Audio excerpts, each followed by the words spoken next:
So இன்னைக்கு நான் தொடர்ந்து உங்களோட ஒரு சில ஆராதனை குறித்து பேசுகிறேன்னு நான் சொல்லியிருந்தேன். நான் உங்களோட கூட பேச விரும்புகிறேன். மேலே வானத்திலும் கீழே பூமியிலும் மனிதரால் ஆராதிக்கப்படத்தக்க ஒரே ஒரு கடவுள் ஆண்டவராகிய இயேசு கிறிஸ்து. ஆமென். ஆராதனை என்கிற வார்த்தை நாம் புரிந்து கொண்டால்தான் நம்முடைய ஆராதனை அர்த்தமுள்ளதாக இருக்கும். ஆராதனையுமே ஆராதிக்கிறோம் அப்படின்னா என்ன அர்த்தம் சொல்லுங்க, பேசுங்க. நீங்களும் பேசணும். இது பைபிள் ஸ்டடி மாதிரி இருக்கும். சரியா? பேசுங்க. ஆராதனை, ஆண்டவரே உண்மை ஆராதிக்கிறோம் அப்படின்னா என்ன அர்த்தம்? சொல்லுங்க சொல்லுங்க. தெரியுமா தெரியாதா? ஆராதிக்கிறோம் சொல்றோம்ல, எல்லா பாட்டிலையும் ஆராதனை ஆராதனை ஆராதனைன்னு குதிக்கிறோம்ல. What is worship? ஆராதனைன்னா என்ன?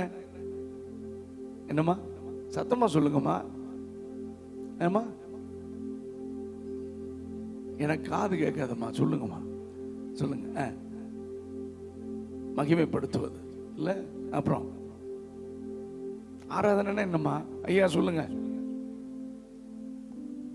சொல்லுங்க. ஆராதனைனா அப்படின்னா என்ன தெரியுமா? ஆண்டவரே, நான் பாவம் செய்ய மாட்டேன், உமக்கு பிரியமா உம்முடைய சித்தத்தை செய்து நான் வாழுவேன் என்று நம்மை அர்ப்பணிக்கிற சொல்லுகிற ஒரு வார்த்தை தான் ஆராதனை. ஆமென். நல்லா தெரிஞ்சுக்கோங்க. ஆராதனை, அம்மை ஆராதிக்கிறேன், சாகிற வரைக்கும் ஆராதிப்பேன்னு என்ன அர்த்தம்? அப்போ ஆராதனை என்பது நம்முடைய வாழ்க்கை முறை. எல்லாரும் சொல்லுங்க, நம்முடைய வாழ்க்கை முறை. பாவம் செய்யாமல் கடவுளுக்கு பிரியமாக. ஏன்னா இயேசு ஒருவர் தான் பரிசுத்தமுள்ள தேவன். அவரை குறித்து இந்த வேதம் சொல்லுகிறது, பாவத்தை பார்க்க மாட்டாத சுத்த கண்ணன். பாவத்தை வெறுக்கிறார், ஆனால் பாவியை நேசிக்கிறார். அப்போ ஆண்டவர் இயேசு முழு மனுக்குலத்திற்கும் சொல்லுகிறார், நான் பரிசுத்தராய் இருக்கிறது போல நீங்களும் பரிசுத்தமுள்ளவர்களாக இருங்கள். அப்ப கடவுள் அப்படின்னா பரிசுத்தமுள்ள ஒரு தேவன். ஆமென். ஹல்லேலூயா. அப்ப மனிதன் பாவம் செய்யறானே. மனிதன் ஏன் பாவம் செய்யறானா? இந்த உலகத்துல ரெண்டு சக்திகள் இருக்கிறது. ஒன்று தீய சக்திகள், இன்னொன்று தெய்வீக சக்தி. இந்த தீய சக்திகள் தான் மனுக்குலத்தை பாவம் செய்ய வைக்கிறது. இன்னைக்கு இந்தியாவில் நியூஸ் பார்த்தீங்கன்னா, இன்னைக்கு கொலை, கொள்ளை, கற்பழிப்பு, ஓ மை காட், பயங்கரமா நடந்துட்டு. அதுவும் எஸ்பெஷலி வாலிப பிள்ளைங்க, சின்ன பிள்ளைங்க, ஒரு வயசு பிள்ளைங்களை கூட விட மாட்டேங்கிறான். இவன் மனுஷனா மிருகமான்னு என்ன தெரியல. வாலிப பிள்ளைகளை பிடிச்சு கேங் ரேப் பண்ணி பெட்ரோல் ஊத்தி கொளுத்திடுறான். ஆனா அரசாங்கத்தில் எவனும் ஒன்றும் செய்ய மாட்டேன்றான். அப்போ மனிதன் செய்யற விஷயமா இது? ஏன் மனுஷன் இப்படி கொடூரமா மாறிட்டான்னா, மனிதன் நல்லவன் தான், ஆனா அவனுக்குள் இருக்கிற தீய சக்தி இப்படி பாவம் செய்ய தூண்டுகிறது. இப்ப அந்த தீய சக்தி இடத்திலிருந்து விடுதலை பெறணும்னா என்ன வழினா, ஒரே ஒரு வழி, தெய்வீக சக்தி இடத்துல அந்த மனிதன் அடைக்கலம் புகுந்து விட வேண்டும். இப்ப யார் இந்த தெய்வீக சக்தினா, மேலே வானத்திலும் கீழே பூமியிலும் பரிசுத்தர் என்கிற நாமத்திற்கு சொந்தக்காரரான ஆண்டவராகிய இயேசு கிறிஸ்து ஒருவரே தெய்வம். இயேசு கிறிஸ்துவை நாம் தெய்வமாக ஏற்றுக்கொண்டால் தீய சக்திகள் நம்முடைய வாழ்க்கையில் வந்து கிரியை செய்யாது. நாமும் கடவுளை போல பரிசுத்தமாக வாழ ஆரம்பித்து விடுவோம். ஆமென். ஹல்லேலூயா. Praise be to God. நல்ல கவனிங்க. சோ அந்த பரிசுத்தமுள்ள தேவன் அவர் சொல்லி இருக்கிறார், பாவம் செய்யாதே, திருடாதே, கொலை செய்யாதிருப்பாயாக, பிறனுடைய பொருளை இச்சியாதிருப்பாயாக, வேசித்தனம் விபச்சாரம் செய்யாதிருப்பாயாக, விக்கிரக ஆராதனை செய்யாதிருப்பாயாக, என்னை போல கூட ஒரு சிலையை செய்து விடாதே, என்னை போல ஒரு படத்தை வச்சிடாத, ஏன்னா நான் ஆவியாக இருக்கிறேன், நான் எல்லா சர்வ வியாபியாக இருக்கிறேன். ஆமென். எல்லா இடத்திலும் நான் பரிசுத்த ஆவியானவராக நான் உலாவிக் கொண்டிருக்கிறேன். அதனால எனக்கு சிலை வச்சு வணங்கிறாதுன்னு யார் சொல்லி இருக்கிறா? சொல்லுங்க. அதனாலதான் நம்ம சர்ச்சில் எந்த படமும் இல்லை, எந்த சிலையும் இல்லை. ஆமென். ஏன்னா கர்த்தர் இந்த இடத்துல, ஆண்டவர் கடவுள் உலாவிக் கொண்டிருக்கிறார். ஆமென். ஹalleluya. எப்படி சொல்றீங்க? பைபிள் சொல்லுகிறது, என் நாமத்தினாலே 2-3 பேர் எங்கே கூடினாலும் அவர்கள் மத்தியிலே நான் இருக்கிறேன். I am there. அப்போ உங்க பக்கத்துல ஒரு நபர் உட்கார்ந்து இருப்பது எவ்வளவு உண்மையோ அதை விட உண்மை, நாம் ஆராதிக்கிற தெய்வம் நம்முடைய மத்தியிலே உலாவிக் கொண்டிருக்கிறார். ஹalleluya. இப்போ சரி, நான் ரொம்ப காஸ்பல்ல கலந்து நான் பேசுறேன் ஒரு சிலருக்காக. ஆமென். ஹalleluya. நமக்கும் அது நல்லா தெரிஞ்சிருந்தா நல்லா தான் இருக்கும். ஃபைன், நல்லா கவனிங்க. ஸோ நமக்கு ஒரு ஆத்துமாதம் முக்கியம், சரிங்களா? Okay fine. ஆமீன். என் கண்கள் எப்பொழுதுமே அதை தான் பார்த்துட்டு இருக்கோம். ஓகே ஃபைன், நல்லா கவனிங்க. இப்போ நம்ம ஆராதிக்கிற நம்முடைய ஆண்டவர் பரிசுத்த ஆவியானவராக இருக்கிறார். அவர் நம்முடைய மத்தியிலே உலாவிக் கொண்டிருக்கிறார். தாவீது சொல்லுகிறான், தம்மை நோக்கி கூப்பிடுகிற யாவருக்கும், உண்மையாய் தம்மை நோக்கி கூப்பிடுகிற யாவருக்கும் கர்த்தர். அப்போ உண்மையா அவரை நோக்கி கூப்பிடும் போது என் அருகில் கடவுள் இருக்கிறார். சொல்லுங்க, என் அருகில் நான் ஆராதிக்கிற தேவன் இருக்கிறார். அப்போ ஆராதனை என்பது, கவனிங்க, நம்முடைய வேதத்தின் அடிப்படையில் ஆண்டவராகிய இயேசு கிறிஸ்து நமக்கு கற்றுக் கொடுப்பது, அல்லது நாம் ஆராதிக்கிற ஆண்டவராகிய இயேசு கிறிஸ்து உலக ரட்சகர், முழு மனுக்குலத்திற்காக தன்னுடைய ஜீவனை தந்த உண்மையான தெய்வம். அவர் நான் இருக்கிற இடத்திற்குள் உள்ளே வராதே, வந்த என்றால் தொலைத்து விடுவேன் என்று சொல்லுகிற கடவுள் அல்ல. He is not only our God, he is our Father. அவர் நம்முடைய தெய்வம் மட்டுமல்ல, அவர் நம்முடைய தகப்பனாக இருக்கிறார். பாவியான நம்மை அவருடைய பிள்ளையாக மாற்றுகிறார். இந்த உலகத்தில் எந்த சமயத்திலும் எந்த இடத்திலும் இல்லாத ஒரு உறவு ஆண்டவர் எனக்கும் அவருக்கும் இடையே இருக்கிற உறவை தந்திருக்கிறார். ஹalleluya. இப்போ கிறிஸ்தவ வாழ்க்கையை இந்த உறவின் அடிப்படையில் வாழ்வது, இந்த உறவின் அடிப்படையில் ஜெபிப்பது, இந்த உறவின் அடிப்படையில் ஆராதிக்கிற ஆராதனை தான் உண்மையான ஆராதனை. ஆமென். எனக்கும் ஆண்டவருக்கும் என்ன உறவு இருக்கு? அப்பா என்று கூப்பிட என்னை அவருடைய இரத்தத்தினாலே மீட்டு தீய சக்திகளின் பிடியிலிருந்து விடுதலையாக்கி, நான் செய்த பாவத்திலிருந்து என்னை விடுதலையாக்கி கடவுளுடைய பிள்ளையாக என்னை மாற்றிவிட்டார். இப்போ வீட்டில் எங்க அப்பாவுக்கும் உங்க அப்பாவுக்கும் உங்களுக்கும் இருக்கிற உறவு, அப்பாவுக்கும் பிள்ளைக்கும் இருக்கிற உறவு தான் எனக்கும் இந்த பரிசுத்த தெய்வத்திற்கும் இருக்கிறது. ஹalleluya. அதனால ஆமென், நான் இருக்கிற வண்ணமாகவே என்னை ஏற்றுக்கொள்ளுகிற ஒரு நல்ல தேவனை நாம் ஆராதிக்கிறோம். ஆமென். அவர் நம்முடைய எஜமானன் மட்டுமல்ல, நம்முடைய கடவுள் ஆண்டவர் மட்டுமல்ல, அவர் என்னுடைய தகப்பனாக இருக்கிறார். சோ நாம் எல்லாரும் அந்த உறவுக்குள் வந்திருக்கிறோம். எப்படி வரோம்? இயேசு கிறிஸ்து தான் உண்மையான தேவன் அறியாம இருந்தோம். ஆனா யாரோ, இப்ப நான் உங்களுக்கு சொல்ற மாதிரி யாரோ நமக்கு சொன்னார்கள், இயேசு கிறிஸ்து தான் உண்மையான தெய்வம், இயேசு கிறிஸ்து தான் வானத்தையும் பூமியும் அண்ட சராசரங்களை படைத்த தேவன், இயேசு கிறிஸ்து தான் முழு மனுக்குலத்திற்காக முழு மனுக்குலத்தையும் பாவத்திலிருந்தும் சாபத்திலிருந்தும் தீய சக்திகளின் பிடியிலிருந்தும் விடுதலையாக்கி ரட்சிக்க தன்னுடைய ரத்தத்தை, பரிசுத்தமான ரத்தத்தை. ஏன் இயேசுவின் ரத்தம் தான் என் பாவத்தை கழுவும்? ஏன்னா பரிசுத்தமான கடவுளுடைய ரத்தம்.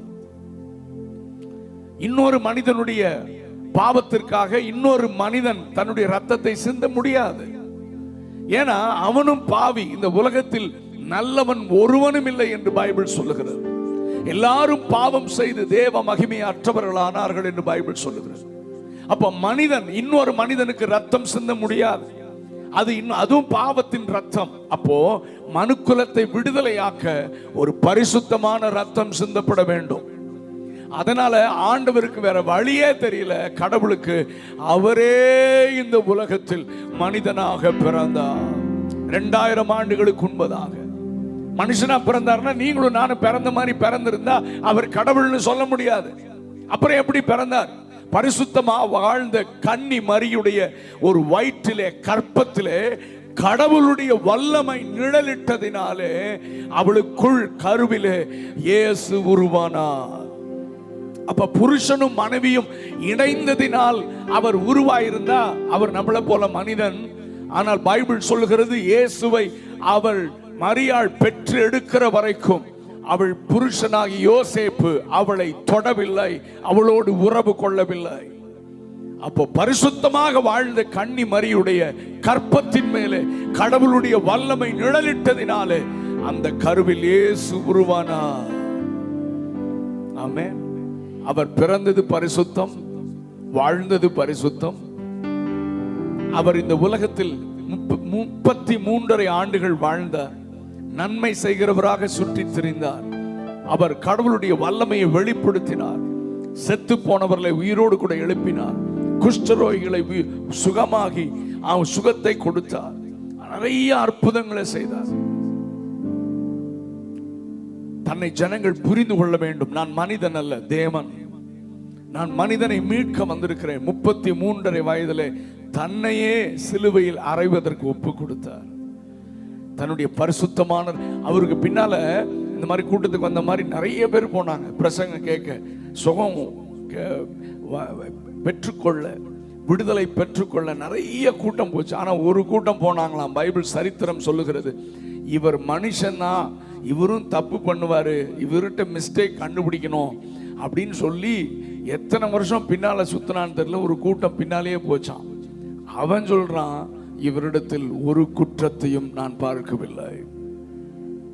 நாம் ஆராதிக்கிற நம்முடைய தேவன், நம்முடைய அப்பா பரிசுத்தமுள்ள தெய்வமாக இருக்கிறார். அதனாலதான் நம்ம பார்த்து சொல்றாரு, நீங்களும் பாவம் செய்யாதீங்க, நீங்களும் பரிசுத்தமா வாழணும். அப்போ நமக்கு முழு மனுக்குலத்திற்கு அதான் சொல்றாரு. இப்போ இயேசு கிறிஸ்துடைய இந்த போதனைகளை கேட்டு மனுக்குலம் திருந்தி விட்டால் இந்த உலகமே சொர்க்கமா மாறிடும். கொலை செய்ய மாட்டான், பொறாமை இருக்காது, திருட மாட்டான். உன்னை நீ நேசிக்கிற மாதிரியே மற்றவனையும் நேசி அப்படின்னு ஆண்டவர் சொல்லி இருக்கிறாரு. நம்முடைய இந்த தேசத்திற்கு விடுதலை வாங்கி கொடுத்த மகாத்மா காந்தி அவர்கள், தேச தந்தை, சொன்னார், நான் இயேசுவையும் அவருடைய போதனைகளையும் நான் ரொம்ப எனக்கு பிடிக்கும் அப்படின்னு சொன்னார். நிறைய பெரிய பெரிய மனிதர்கள் இந்த வேதத்தை பின்பற்றினார்கள். ஹல்லேலூயா. ஸோ அந்த காலை நேரத்தில் ஆராதனை குறித்து நான் சொல்றேன். ஆனால் அப்பப்போ காஸ்பல் வந்துடும். ஆமென். ஹல்லேலூயா. சரி, அதுக்கு எனக்கு மட்டும்தான் காரணம் தெரியும். கர்த்தர் நல்லவர். இயேசுவை குறித்து நாம் சரியாக அறிந்து கொள்ளணும். Okay, fine. அப்போ நான் ஆராதிக்கும் போது, நான் பாடும் போது, அதாவது ஃபர்ஸ்ட்ல பர்சனல் வர்ஷிப், தனி ஆராதனை. எல்லாரும் சொல்லுங்க வாயை திறந்து. இதுதான் கிளாஸ்ன்னு சொன்னேன், ஸ்டடின்னு சொன்னேன், அதனால நீங்க எல்லாரும் சொல்லணும். முதல்ல என்னது? தனி ஆராதனை. ரெண்டாவது குடும்ப ஆராதனை. சொல்லுங்க. மூன்றாவது கூட்டு ஆராதனை. அப்போ முதல்ல நம்ம எல்லாருக்கும் ஒரு பிராக்டிஸ், அதாவது அதுதான் கிறிஸ்டியன் லைஃப். தனியாக தேவனை தொழுது கொள்ளுதல், நம்முடைய தேவனோடு அப்பாவோடு உறவு கொள்ளுதல். அப்பாவுக்கும் பிள்ளைக்கும் இருக்கிற உறவு என்ன? ஆமாம், ஸ்கூலுக்கு போயிட்டு வந்தா அப்பா பிள்ளையை கொஞ்சுவாரு, ஊருக்கு போயிட்டு வந்தா அப்பாவை பிள்ளை கட்டி பிடிச்சு கொஞ்சம். ஏன்னா எனக்கு 2 பிள்ளைங்க இருக்காங்க, சரியா, அம்மாவோட. ஆமாம். ஸோ இந்த உறவு தான் எனக்கும் கடவுளுக்கும் இருக்கிற உறவு. ஹல்லேலூயா. அப்போ இந்த உறவிற்காக அவர் ஏங்குகிறார். நம்ம சர்ச்சுக்கு வர்றதை விட, நம்ம கொடுக்கிற காணிக்கையை விட, நம்ம செய்யற ஊழியத்தை விட, அவரோடு தனியாக உறவாடுகிற அனுபவத்தை தான் கர்த்தர் நம்மிடத்தில் அதிகமாக எதிர்பார்க்கிறார். அப்போ நம்முடைய தனி வாழ்க்கையில, பர்சனல் லைஃப்ல, நாம் யார் இல்லாத ஒரு அறையில நாம் போய் ஆமென் ஆண்டவரே என்று அவருக்கும் எனக்கும் இருக்கிற உறவின் அடிப்படையில் அவரோடு கூட அன்பு கூறுதல், நான் நமக்காக வாழ போகிறேன் என்று அவரோடு அவரை ஆராதித்தல். இந்த அனுபவம் இல்லை என்றால் நம்முடைய வாழ்க்கையில வெற்றியான கிறிஸ்தவ வாழ்க்கை வாழ முடியாது. என கிறிஸ்தவமே எனக்கும் அவருக்கும் இடையே இருக்கிற தனிப்பட்ட உறவு தான். ஆமென். இதை நான் எல்லா இடத்திலும் ரொம்ப வலியுறுத்தி நான் வேதத்தின் அடிப்படையில் பேசுறேன். ஏன்னா இன்றைக்கு நாம் விசுவாசிகளானாலும், எவ்வளவு பெரிய எத்தனை வருஷம் ஆனாலும் மற்றவர்களை நாம் சார்ந்து வாழ்கிறோம். மற்றவர்கள் எனக்காக ஜெபிக்க மாட்டார்களா என்று நாம் மற்றவருடைய ஜெபத்தை நாடுகிறோம். ஆனால் நீங்களும் நானும் தேவனோடு தனிப்பட்ட உறவை வைத்திருந்தால் நாம் மற்றவருடைய ஜெபத்தை நாட மாட்டோம், நாம் மற்றவர்களுக்காக ஜெபிக்க ஆரம்பிப்போம். அதுதான் வளர்ந்த கிறிஸ்தவ வாழ்க்கை. புதிதாக வருகிறவர்களுக்கு ஊழியக்காரர்கள் ஜெபிக்க வேண்டியது நியாயம்தான். புதிதாக வந்தவர்களுக்கு குழந்தைகளை போல ஆமென், அவர்களை ஆண்டவர் பார்க்கிறார், அவர்களுக்கு ஆலோசனை சொல்லணும், அவங்களுக்கு ஜெபம் பண்ணணும். வளர்ந்த விசுவாசிகள் நீங்கள் தான் ஊழியக்காரருக்காக, சபைக்காக, சபையின் தரிசனத்திற்காக, தேசத்திற்காக, அழிந்து போகிற ஆத்துமாக்களுக்காக நாம் தான் ஜெபிக்க வேண்டும். அப்படி நீங்கள் ஜெபிக்க ஆரம்பித்தால் கர்த்தர் உங்கள் குடும்பத்தில் அற்புதம் செய்ய ஆரம்பித்து விடுவார். உங்கள் தேவைகளுக்காக, உங்கள் குடும்ப காரியங்களுக்காக, எதிர்கால காரியங்களுக்காக அதிக நேரம் புலம்ப வேண்டிய அவசியம் இல்லை. நீங்கள் தேசத்திற்காக திறப்பில் நின்றால் கர்த்தர் உங்கள் குடும்பத்தில் அற்புதம் செய்ய ஆரம்பித்து விடுவார். ஆமென். ஏனென்றால் ஆண்டவருடைய இருதய துடிப்பு ஒரு தகப்பனை போல. நம்ம மட்டும்தான் பிள்ளைங்களா? இல்ல, இந்த உலகத்தில் இருக்கிற அத்தனை மனிதர்களும் அவருடைய பிள்ளைகள் தான். ஆனால் இன்றைக்கு தகப்பனை அடையாளம் தெரியாமல், உண்மையான தெய்வத்தை அடையாளம் தெரியாமல் வேறு வழியிலே சென்று கொண்டிருக்கிறார்கள். ஆனால் அவர்கள் எல்லாரும் உண்மை தெய்வத்தை, அப்பாவை அடையாளம் கண்டு அவரிடத்தில் வருவதற்காகத்தான் ஆண்டவர் தம்முடைய அன்பின் கரங்களை விரித்து காத்து கொண்டிருக்கிறார்.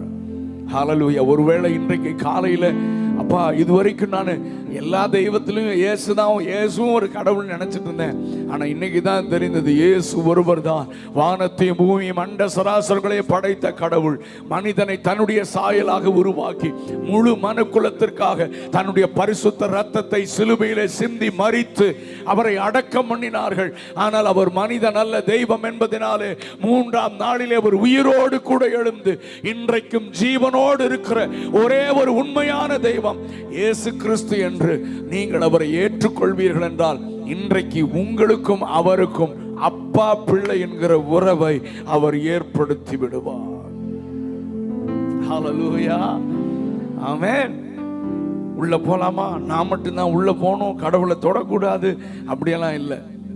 அப்படி இருந்தா கடவுளா இருக்க முடியாது. அப்பா என்கிற உறவு இருக்காது. அப்பான்னா பிள்ளை தாராளமா போகும், தொடும், கட்டி பிடிக்கும், என்ன வேணா செய்யும். அந்த உறவை நமக்கு கொடுக்கிற ஒரே ஒரு ஆண்டவர், உண்மையானது ஆண்டவராகிய இயேசு கிறிஸ்து ஒருவரே. ஹல்லேலூயா. அதனால தான் நான் ஒரு பாடலை ரொம்ப வருஷத்துக்கு முன்னால் எழுதினேன், உங்களுக்கு நல்லா தெரியும். பாவியான என்னையும் பிள்ளையாய் மாற்றினீர். எத்தனை பேர் சொல்றீங்க ஆண்டவரை பார்த்து, பாவியான என்னையும் பிள்ளையாய் மாற்றினீர். அதனால தான் நான் சொல்றேன், நீர் நல்லவர், சர்வ வல்லவர், உம்மை போல் வேறு தேவனில்லை. பாடுங்க எல்லாரும் சேர்ந்து.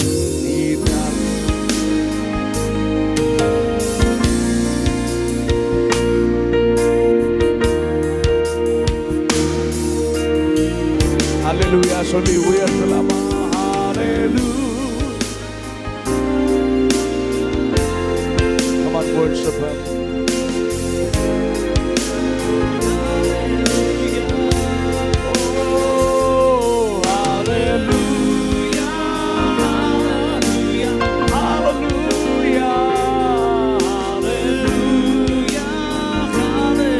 பாடலாமா? பாவியான என்னையும் பாடுங்க. பாவியான உங்க பிள்ளையா மாத்தினீங்களே, பிள்ளையா மாற்றி பாவியான பிள்ளையாய் மாற்றினீரும். அதனாலதான் சொல்றேன், நீ நல்லவன்,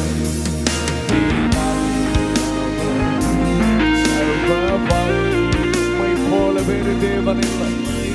Lord, there is none like you, God. Nobody else like you, Jesus. Sarvabhalama, my poor Deva. Come on, everyone. Santama, hallelujah, hallelujah. Wonderful worship you,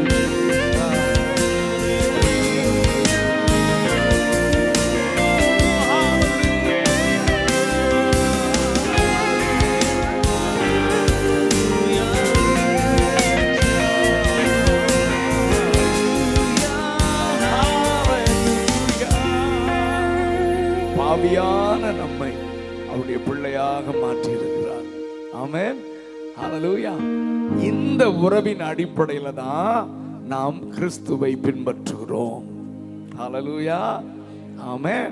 அப்போ கடவுளுக்கு பயப்படுற பயம் அப்படின்னா நான் எப்பொழுதுமே சொல்லுவேன், அதை நல்லா புரிந்து கொள்ளணும்.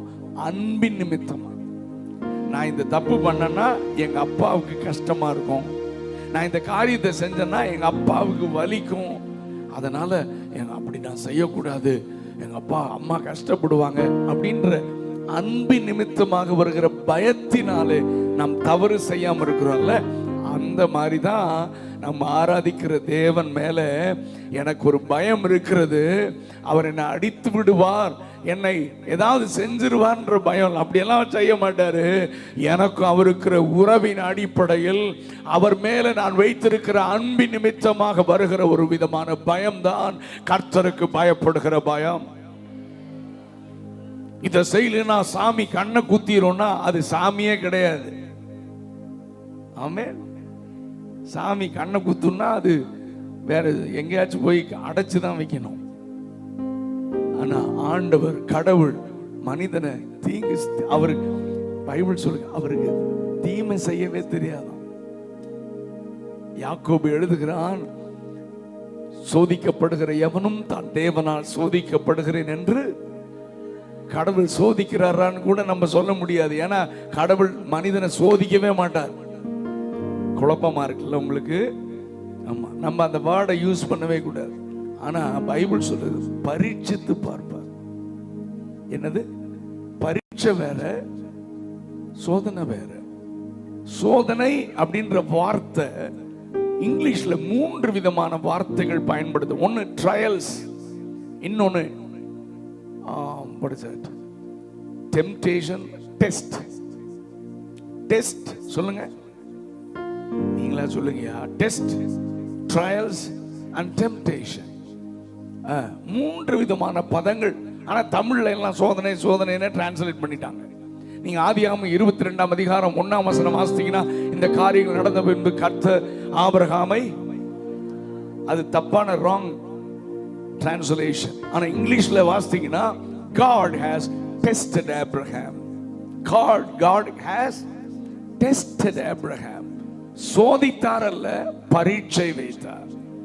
கடவுள் நம்மை சோதிக்க மாட்டார் நம்முடைய ஆண்டவர். ஆனா டெஸ்ட் வைப்பாரு. டெஸ்ட் எதுக்கு?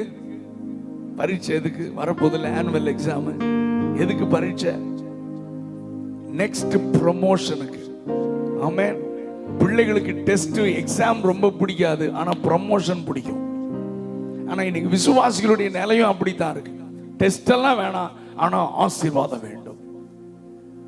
ஆமென். ஆண்டவர் ஆபிரகாமை டெஸ்ட் பண்ணார். இப்போ நீ எனக்கு பயந்திருக்கிறவன் என்பதை அறிந்திருக்கிறேன். நீ இப்போ பிரியாரிட்டி மாறல. குழந்தை இல்லாதப்போ என் முகத்தையே பார்த்துட்டு இருந்த, ஆசீர்வாதம் இல்லாதப்போ என்னையே சார்ந்து இருந்தாய். இப்ப ஈசாக்க கொடுத்துட்டேன், இப்ப என்னை தூக்கி 2வது வச்சுட்டியான்னு பாக்குறதுக்கு தான் ஒரு சின்ன டெஸ்ட் வச்சேன். நம்ம நிறைய நேரத்துல ஆசீர்வாதம் வருவதற்கு முன்பதாக ஒன்றுமில்லாத நேரத்துல ஆண்டவரையே நம்ம சார்ந்திருப்போம். ஆசீர்வாதம் வந்த உடனே ஆண்டவரை தூக்கி செகண்ட் போட்டு ஆசீர்வாதத்தை பிடிச்சிட்டு இருப்போம். அந்த நேரத்துல கர்த்தர் நமக்கு ஒரு சில டெஸ்ட் வைப்பார். என்ன டெஸ்ட் வச்சாலும், ஆண்டவரே நீங்க தான் எனக்கு ஃபர்ஸ்ட்னு சொல்லி ஆண்டவரை முதன்மையாக இருந்தா கர்த்தர் சொல்வார், நீ பாஸ் ஆயிட்ட, உனக்கு நெக்ஸ்ட் ப்ரமோஷன். ஒரு அல்லேலூயா சத்தமா சொல்லு. நமக்கு ஆண்டவர் டெஸ்ட் வைப்பார்.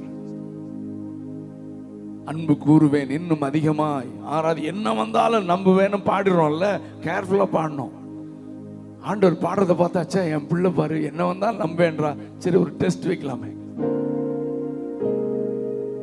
அந்த டெஸ்ட் வந்து, ஆண்டவரே ஏன் ஆண்டவரே இதை அனுமதிச்சுக்கிறா, நீ ஃபெயிலு.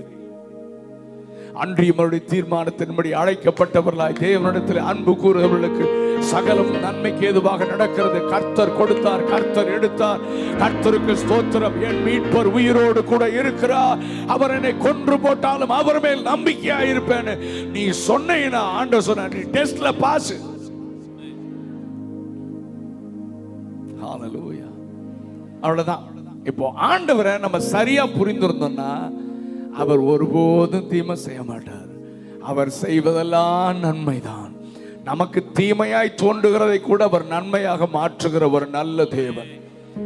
அதான் ஒரு பாட்டு, தீமைகளை நன்மையாக மாற்றினீ, அப்புறம் துக்கங்களை இன்பமாக மாற்றினீ. பாடுங்க. நன்மையாக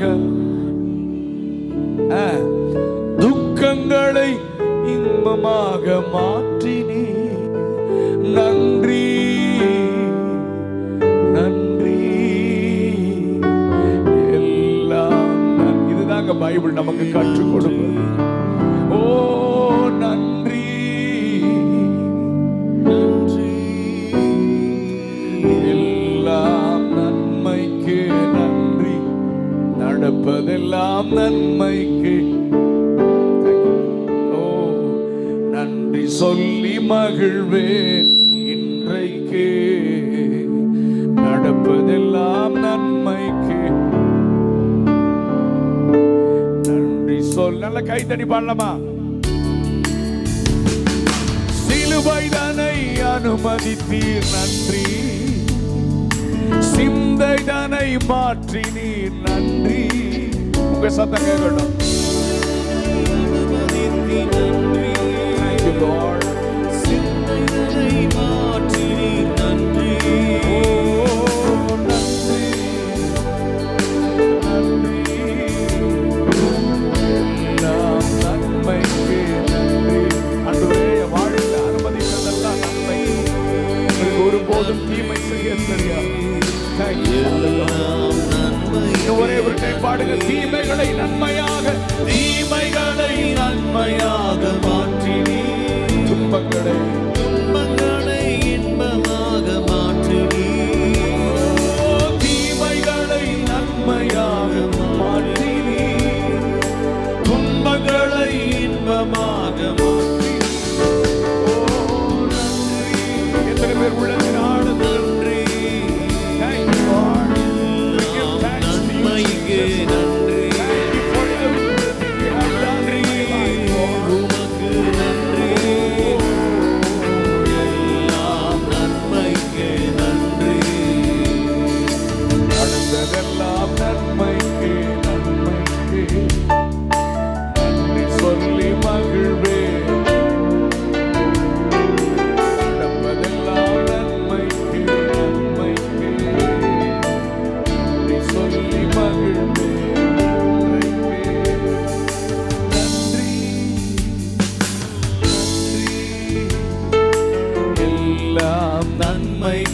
நன்றி நன்றி.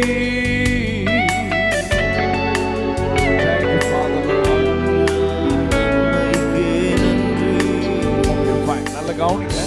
சரி, இப்போ நம்ம தனிப்பட்ட பர்சனல் வர்ஷிப், நம் தேவனை தொழுது கொள்ளணும். ஆமென். எப்பவும் ஆண்டவரை துதிச்சுட்டே இருக்கணும், ஆண்டவரோடு உறவாடிட்டே இருக்கணும். கர்த்தரை நான் எக்காலத்திலும். ஒரு பர்டிகுலர் டைம் எல்லாம் நமக்கு கிடையாது. கிறிஸ்தவ வாழ்க்கை ஆண்டவரோடு நமக்கு இருக்கிற உறவு எப்படின்னா 24 hours. எப்படிங்க? 24 hours. எப்பவும் அப்பாவோடு உறவாடி கொண்டே இருக்கிற அனுபவம் தான் கிறிஸ்தவ வாழ்க்கை. எல்லாத்துக்கும் நன்றி சொல்லிட்டு அப்பா கூட பேசிட்டே இருக்கலாம். ஹல்லேலூயா. அதைத்தான் அவரும் விரும்புகிறார். ஹல்லேலூயா. மனிதனை தேடி ஓடாம நம்ம கூடவே இருக்கிற அப்பா கூட பேசுறதாங்க கிறிஸ்தவ வாழ்க்கை. ஹல்லேலூயா. ஆமென். அப்போ பர்சனல் வர்ஷிப் டைம் நமக்கு வேணும். தனியா உங்க அறையில ஆமென் ஆண்டவரோடு தனியா பேசி மகிழ்கிற ஒரு அனுபவம், தேவ பிரசன்னத்தை அனுபவிக்கிற அனுபவம் இது வரைக்கும் உங்களுக்கு இல்லைன்னா இன்றைக்கே நீங்கள் அந்த அனுபவத்தை ஆரம்பிக்கணும். அப்படி ஆரம்பிக்கலன்னா உங்களுக்குள்ள இருக்கிற எரிகிற அக்கினி அல்லது விளக்கு அணைந்து போய்விடும். ஆமென். சும்மா கூட்ட ஆராதனையில மட்டும் ஆமென் அல்லேலூயா கத்திட்டு பர்சனல் ரிலேஷன்ஷிப் இல்லைன்னா நீங்க கிறிஸ்தவ வாழ்க்கையே வாழலன்னு அர்த்தம். ஜெபிக்கிற நேரத்தை மட்டும் நான் சொல்லல, பர்சனல் ரிலேஷன்ஷிப், ஆண்டவரோடு கூட உறவாடுகிற உன்னதமான நேரம்.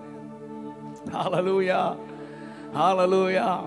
எனக்கு ஆண்டவர் நிறைய பாடல்களை கொடுத்தது அவரோடு நான் தனியா உறவாடுகிற நேரத்தில் தான். ஹல்லேலூயா. ரொம்ப வருஷத்துக்கு முன்னால நான் ரட்சிக்கப்பட்ட ஆரம்பத்தில் ஒரு பாடலை நான் திரும்ப திரும்ப திரும்ப கேட்பேன், ஒரு English song. Amen. Take me past the outer courts into the holy of, take me into thy holy of holies ன்னு ஒரு பாட்டு. உந்தன் மகா ஸோ அதை கேட்டு கேட்டு என் கிட்டாரை வச்சுட்டு என் ரூமில் உட்காந்து மணிக்கணக்காக நாள் முழுதும் அழுது கொண்டே இருப்பேன். ஆண்டவரே என்னை உள்ளே கூட்டிட்டு போங்க, take me into thy holy of ஹோலிஸ்ன்னு சொல்லி. ஸோ அதை பாடிட்டே இருந்த ஆண்டவர் தமிழில் ஒரு பல்லவியை எனக்கு கொடுத்தாரு, உங்களுக்கு தெரிந்திருக்கலாம்.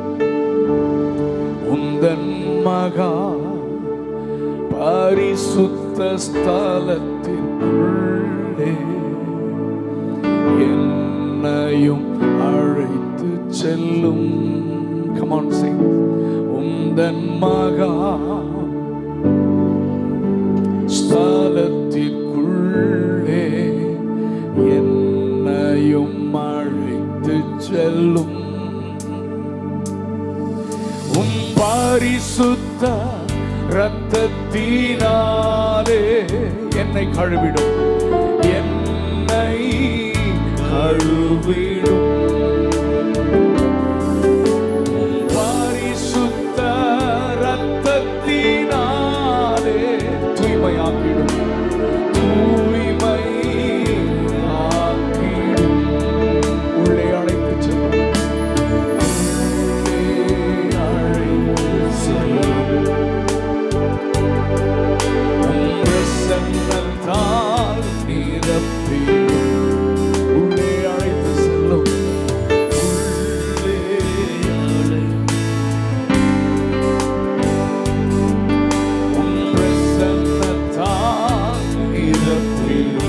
மகிமை காண்பித்திடும். உம்மை போல் மகிமை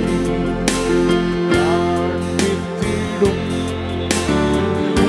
உம்மை போல் மாற்றிடும்.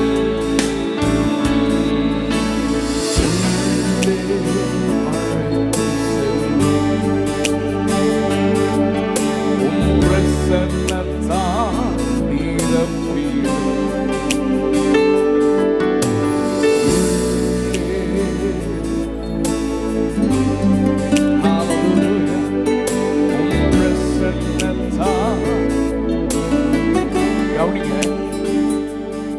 ரொம்ப தெளிவா பேச விரும்புறேன், உங்களுக்கு தெரிந்த சத்தியம்.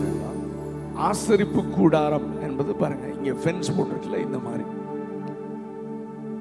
இதுல 3 பிரிவுகள். பரிசுத்த பிரகாரம், பரிசுத்த ஸ்தலம். இது 3க்கும்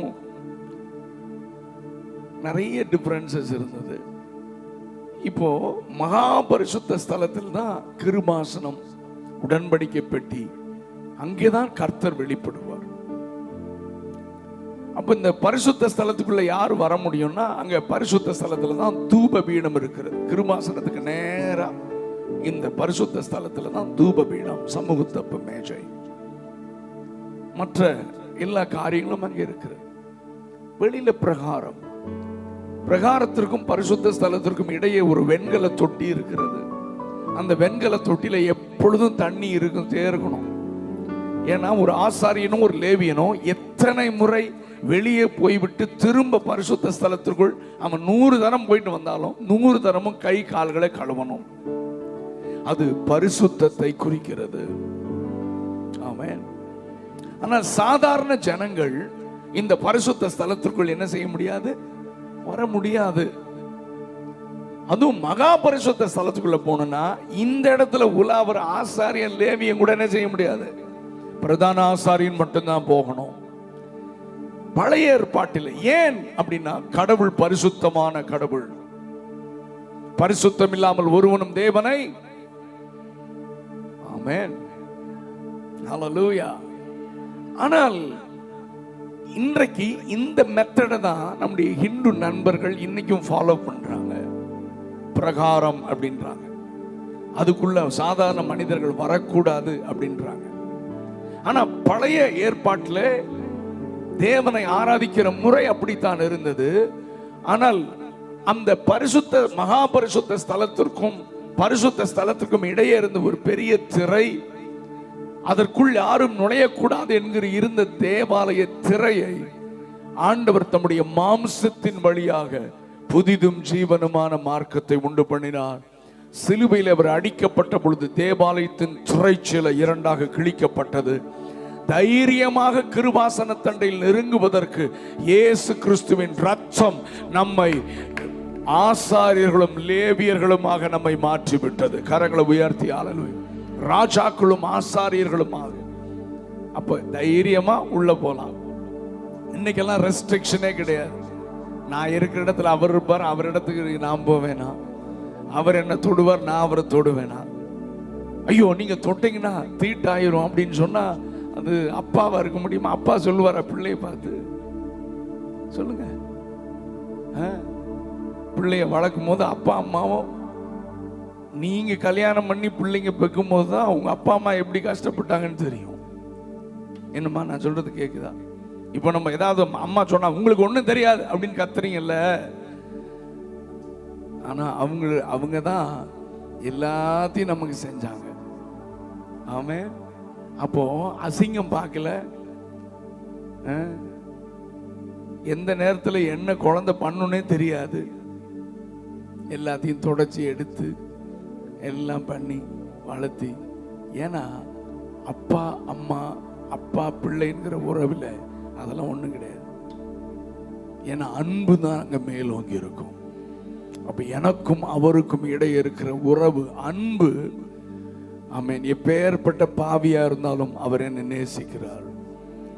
இளைய குமாரன் தகப்பனை விட்டு தூர தேசத்திற்கு போய் பன்றிகள் பக்கத்தில் படுத்து நாற்றம் பிடித்தவனாக வந்தான். நானா இருந்தேன்னா முதல்ல முழிக்காதடா, கண்ணில் போய் குளிச்சுட்டு ட்ரெஸ்ஸை மாத்திட்டு வாடான்னு தான் நான் சொல்லுவேன். நம்ம அப்படித்தானே சொல்லுவோம். ஆனா அந்த அப்பா, நம்முடைய அப்பா, இருக்கிற வண்ணமாகவே நம்மை அணைத்து முத்தம் செய்கிற ஒரு நல்ல தகப்பன்.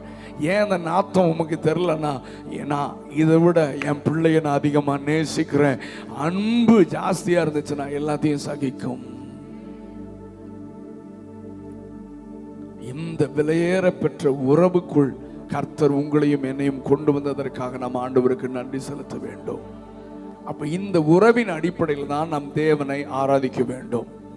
சரி, இப்போ அந்த பேட்டர்ன் மாறிடுச்சா அப்படின்னா, the same பேட்டர்ன் தான் இன்னைக்கும். என்னன்னா, அன்னைக்கு பிரதான ஆசாரியம் போகலாம், ஆசாரிகள் இங்க வரலாம், நம்ம இன்னைக்கு எங்க வேணா போகலாம். ஆனால் அன்றைக்கு இருந்த அந்த முறையில் எந்த மாற்றம் இல்லை. நெக்ஸ்ட் லெவல்ல தான் போயிருக்கு. அவங்க வெண்கொல தொட்டியில் இந்த தண்ணியில கை கால் கழுவுனாங்க.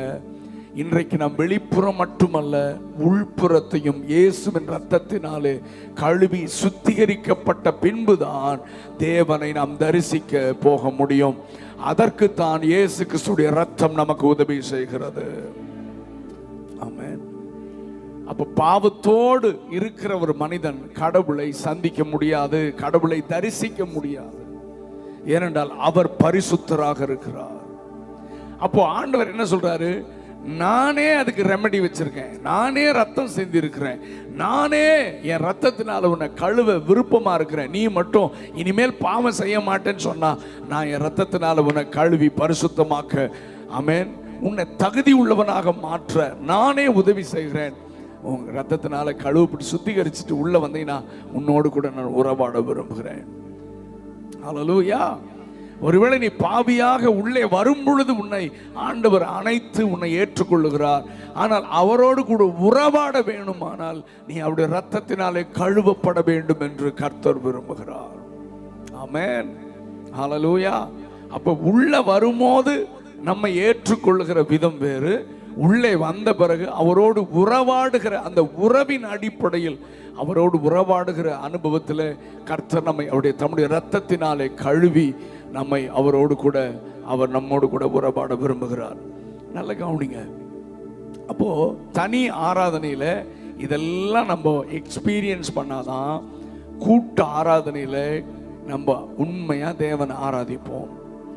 இப்ப கவனிங்களேன், நான் பேசுறேன் கூட்ட ஆராதனை பத்தி கடைசியா பேசுறேன். ரெண்டாவது, குடும்பமாக தேவனை தொழுது கொள்ளுதல், ஃபேமிலி ப்ரேயர் நம்ம வீட்டிலலாம் நடக்கும். ஆனா இன்னும் அதை நல்ல ஆராதனைக்கு நல்ல முக்கியத்துவம் கொடுங்க. நல்ல தேவனோடு கூட நாம் ஆராதிக்க வேண்டும், ஆராதனை அவரோடு உறவாட வேண்டும். அப்படி குடும்ப ஆராதனை. அடுத்தது கூட்ட ஆராதனை. நல்லா கவனிங்க. இப்போ நம்முடைய ஹிந்து நண்பர்கள் இருக்காங்க, மறுபடியும் வரேன்னா நமக்கு நிறைய நண்பர்கள் இருக்காங்க, எனக்கு நிறைய ஃப்ரெண்ட்ஸ் இருக்காங்க. அவங்க கோயிலுக்கு போறாங்க, அவங்க சாமியை வணங்குறாங்க. அங்க நின்றுட்டு இங்க வொர்ஷிப் நடத்துற மாதிரி அதை பண்ணு இதை பண்ணு அப்படின்னு யாராவது சொல்றாங்களா? யோ, நீங்கெல்லாம் அமெரிக்கால தான் வந்தீங்க, பேசுங்க. அங்க நின்று யாராவது சொல்றாங்களா? இப்பொழுது 7 முறை சுத்தி வா, இப்பொழுது சாஷ்டாங்கமா விழு, இப்பொழுது அதை பண்ணு இதை பண்ணுன்னு யாராவது சொல்றாங்களாயா?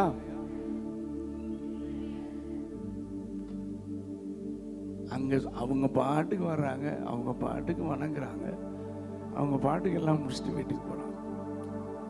இப்ப நம்ம தான் கூட்ட ஆராதனையில வந்து உட்காந்துட்டு திருன்னு முழிக்குது, என்ன பண்றதுன்னே தெரியாம. ஏன்னா உனக்கும் ஆண்டவருக்கும் உறவு இருந்துச்சுன்னா உள்ள வந்தோடனே நீ ஆண்டவரை தொழுது கொள்ள ஆரம்பித்து விடுவாய்.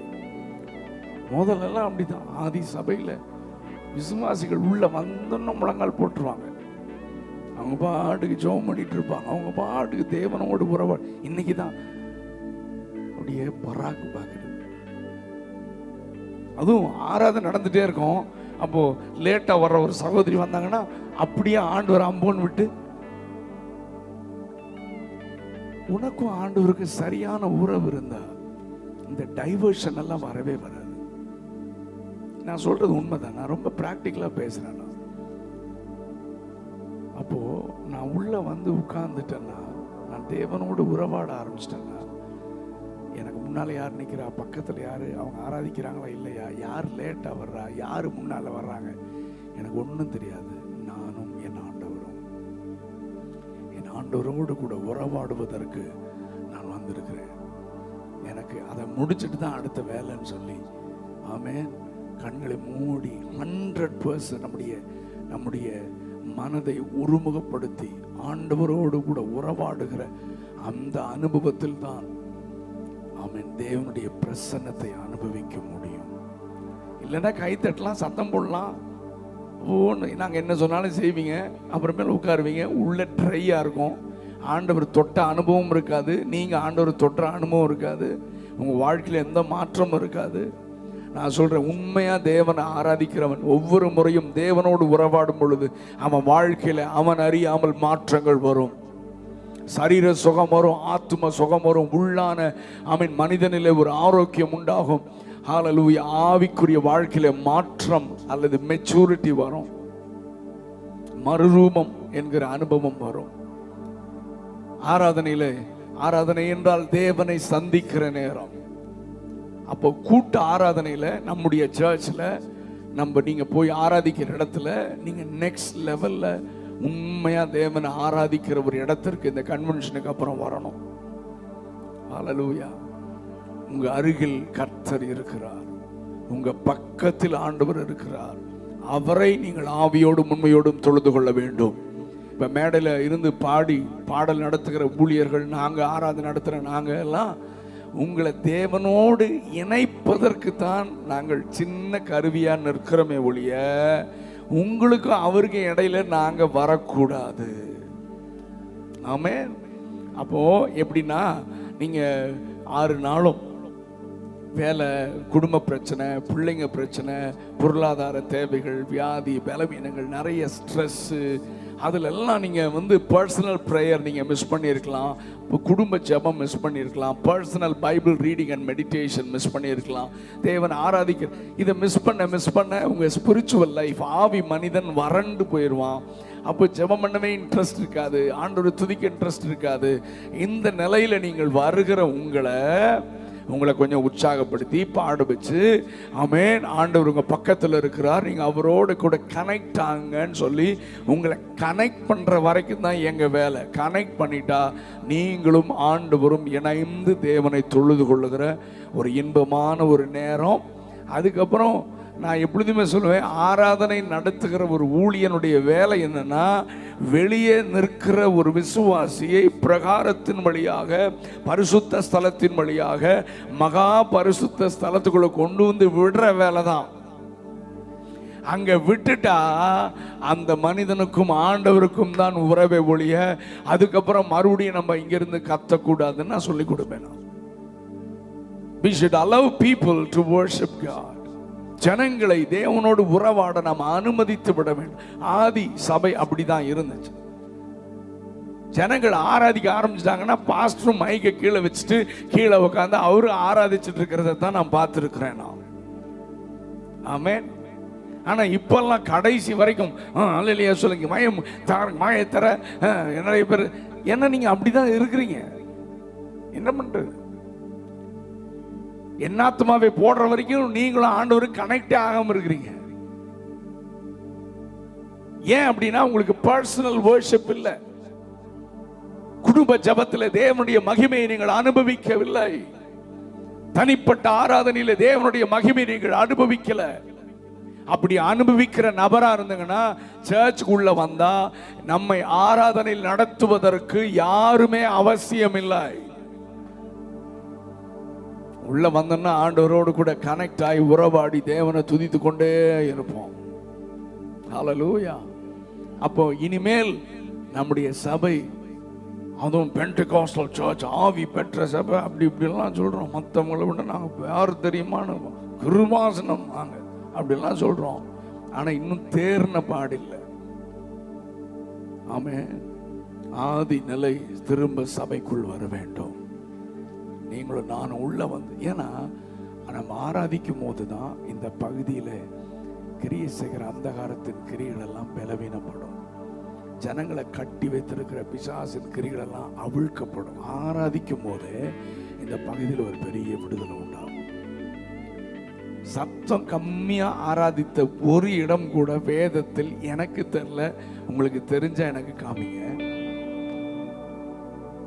முழு பலத் ஆனந்த சத்தத்தோடு அவர் சன்னதிக்கு முன் மேக் a joyful noises என்று எழுதப்பட்டிருக்கிறது. சத்தமா முழு பலத்தோடு ஆண்டவரை தொழுது கொள்ளணும். ஏன்னா பரலோகத்திலே அப்படிதான். அதான் சொல்லுது, மரணம் உம்மை போற்றாது, பாதாளம் உம்மை. மரித்தவர்களும் மௌனத்தில் இறங்குற அனைவரும் கர்த்தரை துதியார்கள், நாமோ ஆமா செத்து போனவன் துதிக்க மாட்டான். சோ அந்த மாதிரி நம்ம இருக்கக்கூடாது. உயிர் உள்ளவர்களாக உயிர் உள்ள தேவனை நாம் ஆராதிக்க வேண்டும்.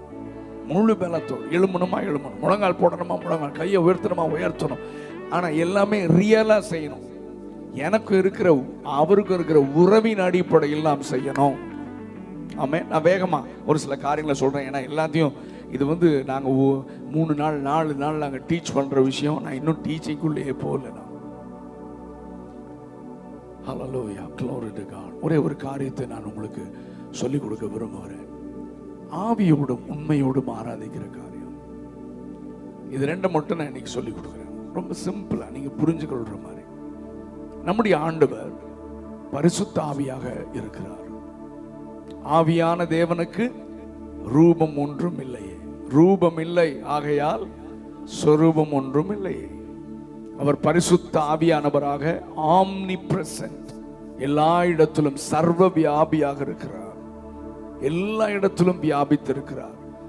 எந்த மனிதன், நீங்க புதுசா வந்திருக்கலாம், நீங்க ஜெபமே பண்ண தெரியல. ஜெபம்னா என்ன? அப்பாட்ட பேசுறதுதான் பிரேயர். நீங்க ஏதாவது பிரச்சனையில இருந்து பாருங்க, இயேசுவே நீங்க உயிருள்ள தேவன், எனக்கு உதவி செய்யுங்கன்னு கூப்பிட்டு பாருங்க, ட்ரை பண்ணி பாருங்க. நீங்க இருக்கிற இடத்துல வந்து உங்களுக்கு உதவி செய்கிற நல்ல தேவனை தான் நாம் ஆராதிக்கிறோம். இல்ல இல்ல இல்ல நான் அந்த ஊர்ல இருக்கிறேன், நீ என்ன பார்க்கணும்னா இங்க வா அப்படின்னு சொல்லுகிற தேவன் அல்ல. கடவுள்னா எங்கேயாவது ஒரு மூலையில ஒரு மலையில உட்காருகிறது அல்ல. அவர் உலகத்திலும் வானத்திலும் பூமியிலும் சர்வ வியாபியாக இருக்கிறார், பரிசுத்த ஆவியானவராக இருக்கிறார். எந்த இடத்திலிருந்து யார் கூப்பிட்டாலும் உதவி செய்கிற உண்மை உள்ள ஒரே தேவன் நாம் ஆராதிக்கிற சர்வ வல்லமை உள்ள தேவன். ஹல்லேலூயா. நல்ல கவனிங்க. சமாரியா ஸ்திரீ அந்த காரியத்தை நான் சொல்லி கொடுத்து அதை நான் உங்களை விளக்க விரும்புகிறேன். சமாரியாவிற்கு ஆண்டவர் போனார். இயேசு கிறிஸ்து இந்த உலகத்தில் இருக்கும் பொழுது அங்கே போன பொழுது சமாரியா ஸ்திரீ அங்கே கிணற்றில் தண்ணீர் மொண்டு கொள்ள வந்தாள். நம்ம எல்லாருக்கும் தெரியும் அதை. சமாரியா ஜனங்கள் மிக்சட் பீப்புள், கலப்பின மக்கள். அதனால இந்த யூதர்கள் அவங்களுக்கு இந்த குல பெருமை ரொம்ப இருந்துச்சு. அவங்க எல்லாம் ஜூவிஷ். ஈவன் டுடே, இன்றைக்கும் இந்த யூதர்கள் அவங்களுக்குள்ள ஒரு ப்ரைடு இருக்கும். வேர்ல்ட்லயே ரொம்ப பியூட்டிஃபுல் பீப்புள், வேர்ல்ட்லயே பயங்கர ஞானம் உள்ளவர்கள், பயங்கர அமெரிக்காவுடைய எக்கனாமியை கையில் வச்சிருக்கிறவங்க ஜூவிஷ் பீப்புள் தான். எந்த கண்ட்ரி போனாலும் ஜூவிஷ் பீப்புள் இருக்கிறதுக்குன்னு ஒரு தனி ஏரியா இருக்கும். அந்த இடத்துக்கு நம்மளெல்லாம் விடவே மாட்டான். நான் நிறைய கண்ட்ரீஸ்ல பார்த்துருக்கேன். அவங்களுக்கு ப்ரொடெக்ஷன் கொடுப்பான். Okay fine. ஆனால் அந்த சமாரியா ஜனங்கள் மிக்சட் பீப்புள், கலப்பின மக்களாக இருந்ததுனால இந்த சமாரியா ஜனங்களை ரொம்ப கேவலமா, இன்னைக்கு நம்ம ஊர்ல இந்த ஜாதி பிரச்சனை இருக்கு இல்லைங்களா, கீழ் ஜாதி மேல் ஜாதி அப்படியெல்லாம் ஒண்ணுமே கிடையாது. இதெல்லாம் மனுஷன் உண்டாக்குனது, ஆண்டவர் உண்டாக்கவே இல்லை. ஆமென். நம்மளால சொல்லுவாங்க இல்லையே ஜாதி ஜாதியாக இருக்கிறது. அட பைத்தியம், அது ஆங்கிலத்தில் நேஷன்ஸ் என்று இருக்கு, சகல ஜாதிகள் இருக்கு. அப்ப ஜாதி இருக்குன்னு ஒரு பாஸ்டர் பேசினார், சொன்னார் இந்த ஆளுக்கு இருக்கிற ஜாதி பிசாசை முதல்ல துரத்தணும். ஹலோ பாஸ்டர், இப்படி இருந்தா சபை விளங்குமா சொல்லுங்க? சகல ஜாதிகள் என்பதை ஆல் நேஷன்ஸ் என்றுதான் பைபிள்ல இருக்கு. நம்மால் டிரான்ஸ்லேட் பண்ணும்போது சகல ஜாதிகள்னு பண்ணிட்டான். பட் ஆங்கிலத்தில் all Nations. am I right? அப்போ ஜாதி எல்லாம் இல்லையா? ஒரு ஜாதி வெங்காய ஜாதியும் கிடையாது. நம்ம எல்லாரும் ஒரே ஜாதி, பரிசுத்த ஜாதி தான். ஆமென். ஜாதி வெறி உனக்குள்ள இருந்துச்சுன்னா சத்தியமா நீ பரலோகம் வர முடியாது. நீ 50 வருஷம் 100 வருஷம் சபையில குட்டிக்கரணம் போட்டாலும் பரலோகத்தை எட்டி கூட பார்க்க முடியாது. பாருங்க, ஆமீன். வராது வராது. நீ ஏன்னா வரமாட்ட பரலோகத்துக்கு. இருக்கிறீங்களா இல்லையா? அதாவது நான் இது பேச ஆரம்பிச்சுன்னா எனக்குள்ள எல்லா பக்கமும் பேசுவேன், பேசிட்டே இருப்பேன். சபை மனம் திரும்பாம தேசம் எங்க மனம் திரும்பும்? ஆமென். ஹல்லேலூயா. நம்ம எல்லாரும் ஒரே சரீரம், தலை கிறிஸ்து. நம்ம எல்லாரும் யாரு? ஒரே சரீரத்தின் அவயவங்கள். நான் லெப்ட் ஹேண்டுனா ஐவன் ரைட் ஹேண்டு.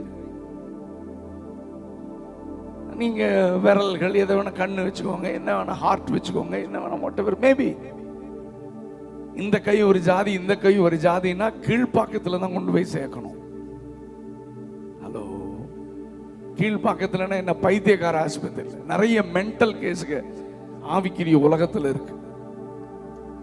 ஊழியக்காரன் கூட ஜாதி பார்க்கறான். ஊழியக்காரனா இருந்தாலும் அவன் நரகத்துக்கு தான் போவான். அல்லேலூயா சொல்ல மாட்டீங்க. கொஞ்சம் உங்களுக்கு டைஜஷன் ஆகிற கஷ்டமா தான் இருக்கும். ஆனா இதுதான் சத்தியம். இந்த சாபத்திலிருந்து சபை வெளியே வந்தா தான் எழுப்புதல் வரும். ஏன்னா இந்தியாவே இன்னைக்கு ஜாதியிலையும் மதத்திலையும் பிரிந்து கிடக்கிறது. ஜாதி சண்டையினாலே கொலைகள் என்னென்ன நடக்குது. ஆமீன். ஆணவ கொலைகள் நடக்கிறது. இதற்கு சபை தான் முன்னுதாரணமா இருக்கணும். ஆனா சபையை இன்றைக்கு கேவலமா கீழ்த்தரமா இருக்கு. ஆமென். அதனால உங்களுக்குள்ள அந்த மாதிரி இருந்துச்சுன்னா பிசாசுடைய கிரியைகள் எல்லாம் கழட்டி தூக்கி வீசிட்டு நம்ம எல்லாரும் ஒரே குடும்பத்தை சார்ந்தவர்கள் என்ற உணர்வோடு தான் தேவனை ஆராதிக்கணும். அப்படி ஆராதிச்சாதான் கர்த்தர் நம்முடைய ஆராதனையில உலாவுபா. ஆமென். எந்த வித்தியாசமும் நமக்குள்ள இருக்க கூடாது. சபைக்குள்ள வந்தா அவங்களா இவங்களான்னு பார்க்க கூடாது. எல்லாம் நம்ம ஒரே சரீரம், எல்லாரும் சகோதர சகோதரிகள் தான். சரி, இதை நான் இதோட விட்டுறேன். நான் இதை பேச ஆரம்பிச்சா ரொம்ப எனக்கு வைராக்கியம் வந்துடும். சரி, ஃபைன், இதுல இருந்து மனம் திரும்பணும். ரொம்ப சமரியா ஜனங்கள் தாழ்ந்த குலம். அவங்ககிட்ட தண்ணி கூட என்ன செய்ய மாட்டாங்க, வாங்கி. இன்னைக்கும் நாங்க வட இந்தியாலெல்லாம் ரொம்ப வேர்ஸ்டா இருக்கு.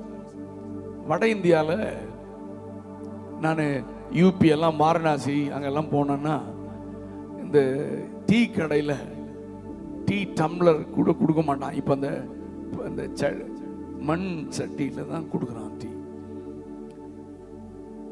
கீழ் ஜாதி யாராவது குடிச்சிட்டு அதெல்லாம் டஸ்ட்பின்ல போட்டணும், இல்லை டம்ளர்ல குடிச்சிட்டு அவன் எல்லாரும் வைக்கிற இடத்துல வச்சானா அவனை பிடிச்சி அடிச்சு கொலை பண்ணிடுறான். ரொம்ப அவன் கீழ் ஜாதி குடிக்கிறதுக்குன்னு தனியா வச்சிருக்கான் டம்ளர்ஸ். பயங்கர worst. இந்த சாபம் எல்லாம் இந்தியால இருந்து எப்ப மாறும்னே தெரியல. அதுக்கு சபை தான் காரணமாக இருக்கணும். ஆனா சபையவே அந்த பிசாசு ஆட்டி பிடிச்சிருக்கு. ஆமென். சரி, அப்போ இதே மாதிரி தான் சமாரியா ஜனங்கள் தாழ்ந்த குலமாக இவர்கள் கருதினார்கள். இப்ப சரி, இயேசு கிறிஸ்து வந்தார். இயேசு கிறிஸ்து வந்தா இந்த அம்மா சமாரியா ஸ்திரீ தண்ணி எடுக்க வர்றாங்க. இந்த மாதிரி வெயில் நேரம். யூதன், இவரை பார்த்தா இயேசுன்னு தெரியாது, பாஸ்டர்னு தெரியாது, தீர்க்கதரிசின்னு தெரியாது. ஒரு யூதன். ஏன்னா ஒரே மாதிரி ட்ரெஸ் போட்டிருப்பான். எல்லா யூதனை பார்த்தா ஒரே மாதிரி இருக்கும். அரப் கண்ட்ரி போனாலே அப்படிதான். இங்க இருந்து கால் வரைக்கும் அங்கி எல்லாரும் தாடி வச்சு எல்லாம் ஒரே மாதிரி இருப்பான். ஸோ இயேசு பார்த்தோன்னே ஏதோ ஒரு யூதன் வர்றான். யூதனை பார்த்தாலே இவங்களுக்கு பிடிக்காது. ஏன்னா நம்மகிட்ட தண்ணி கூட வாங்கி குடிக்க மாட்டாங்க, இன்னும் பெரிய ஆளுங்க நினைப்பாங்கன்னு இந்த அம்மா தண்ணி எடுக்க போனாங்க. இயேசு இந்த அம்மாவை பார்த்து, ஸ்திரீயை கொஞ்சம் தாகத்துக்கு தண்ணி கொடுக்குறியான்னு கேட்டார். அவளுக்கு ஆச்சரியம் ஒரு பக்கம், கோபம் ஒரு பக்கம். என்ன சொல்றா, என்னையா பார்த்தா யூதன் மாதிரி இருக்கிறீரு, என்கிட்ட எல்லாம் தண்ணி வாங்கி என்ன செய்ய மாட்டீங்க, குடிக்க மாட்டீங்க, ரொம்ப தாகம் எடுக்குதா அப்படின்ற மாதிரி தான் பேசுறா. அப்ப ஆண்டவர் சொன்னாரு, நீ ஆள் தெரியாம பேசுறமா, உன்னிடத்தில் தாகத்துக்கு தா என்று கேட்கிறவர் இன்னாருன்னு நீ அறிந்திருந்தால் நீயே அவரிடத்தில் கேட்டிருப்பாய், அவர் என்றைக்குமே தாகம் எடுக்காத ஜீவ தண்ணீரை உனக்கு. அப்போ இன்னும் கோபம் வருது. என்ன இந்த ஆள் ரொம்ப பேசுறானே, ஓஹோ இந்த கிணத்தை எங்களுக்கு கொடுத்த யாக்கோப காட்டுல நீ பெரிய ஆளா அப்படின்னு பேசுறான். அப்படின்னா தண்ணி தாயா, நான் எதுக்கே அந்த வெயில்ல கஷ்டப்படணும், கூடியா, அப்படிதான் பேசுறான். அப்ப ஆண்டவர் சொன்னாரு, போய் என்ன செய், புருஷனை கூட்டிட்டோம். அவன் சொன்னா இல்லைன்னா, இவர் சொன்னார் 5 பேர்னா. இது வெளிப்பாடு வந்தோடனே அவளுக்கு தலை சுத்து. நம்ம சாதாரண யூதன் நினைச்சிட்டு என்னென்னமோ பேசிட்டோம்பா, இவர் ஒரு தீர்க்கதரிசி. அப்படி பேசிட்டு இருக்கும் போதுதான் அவளுக்குள்ள இருந்த ஆராதனையை குறித்த குழப்பத்தை கேட்கிறாள். என்ன குழப்பம்? ஐயா, என்கிட்ட ஒரு குழப்பம், எனக்கு பெரிய ஒரு கன்ஃபியூஷன் இருக்கு. எங்கள் முற்பிதாக்கள் பாருங்க இந்த மலையில தான் ஆராதித்தார்கள். அவர்கள் ஆராதிக்கும் பொழுது, பலி செலுத்திடும் பொழுது பரலோகத்திலிருந்து அக்கினி டைரக்டா அந்த பலியை அங்கீகரித்தது. ஆனால் நீங்கள் தேவாலயத்துக்கு எருசலேமுக்கு வந்துதான் ஆராதிக்கணும் அப்படின்றீங்க. எங்களுக்கு எருசலேம் வர்றது பிடிக்கல, ஏன்னா நாங்க வந்தாலே நீங்க வேற வழியா போயிடுறீங்க, எங்களை வித்தியாசமா பாக்குறீங்க, எங்களுக்கு அங்க வர பிடிக்கலையான்னு சொன்னும் போது ஆண்டவர்களுக்கு நற்செய்தி சொல்ல, ஸ்திரீயை பயப்படாதமா, கவலைப்படாத, உனக்கு ஒரு நல்ல செய்தி சொல்றேன். ஆமேன் ஆமேன். மலையில் மாத்திரமல்ல, தேவாலய எருசலேமில் மாத்திரமல்ல, பிதாவை எங்கும் தொழுது கொள்ளும் காலம் வரும், அது இப்பொழுதே. அதோட நிறுத்தல, அதுக்கு அடுத்த வார்த்தை சொல்றாரு, அவரை தொழுது கொள்ளுகிறவர்கள், எல்லாரும் சேர்ந்து சொல்லுங்க, அவரை தொழுது கொள்ளுகிறவர்கள் ஆவியோடும் உண்மையோடும். இன்னொரு மறுபடியும் சத்தமா சொல்லுங்க, ஆவியோடும் உண்மையோடும். இதைத்தான் நான் பேச போறேன். ஆவியோடு எப்படி தொழுது கொள்றதுன்னு நான் செகண்டா சொல்றேன். முதல்ல உண்மையா ஆராதிப்பது, கூட்டு ஆராதனை பத்தி பேசுறேன். இப்ப கார்ப்பரேட் வர்ஷிப், கூட்டு ஆராதனையில உண்மையா தேவனை ஆராதிப்பது. ஒருவேளை இங்கிலீஷ்ல இன் ட்ரூத் என்று எழுதப்பட்டிருக்கிறது, சத்தியத்தின்படி. ஆனால் தமிழ்ல பிளைனா உண்மையோடு ஆராதிப்பது என்றால், நாம் தேவனுக்கு செலுத்துகிற பலிகள், ஆராதனை, பாடல்கள், கை தட்டுறது, கையை உயர்த்துறது, எழும்பி நிற்கிறது, முழங்கால் படியிடுகிறது, எல்லாம் வேதத்தில் இருக்கிற பிராக்டிசஸ். நான் எப்பொழுதுமே சொல்லுவேன், பைபிள்ல இல்லாத ஒரு பிராக்டிஸ் நம்ம செய்யக்கூடாது. ஆனால் பைபிள்ல இருக்கிற பிராக்டிஸை செய்யாமல் இருக்கக்கூடாது. நான் சொல்றது விளங்குதா உங்களுக்கு? அப்போ முழங்கால் படியிடுதல் வேதத்தில் இருக்குதா? இயேசு கிறிஸ்து இரவு முழுவதும் முழங்கால் படியிட்டு என்ன செய்தாராம்? ஜெபித்தார். அப்போ கைகளை தட்டுதலை குறித்து பைபிள்ல இருக்கு. Clap your hands all you people. சகல ஜனங்களை கை கொட்டி கம்பீரமாய் ஆர்ப்பரியுங்கள்.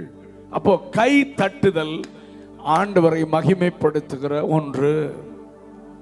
ஆமென். அப்போ பாடும்போது கை தட்டுறோம், வாட்எவர் மேபி, எப்படி கை தட்டினாலும் கை தட்டுதல் தேவனை மகிமைப்படுத்துவது. ஆமென்.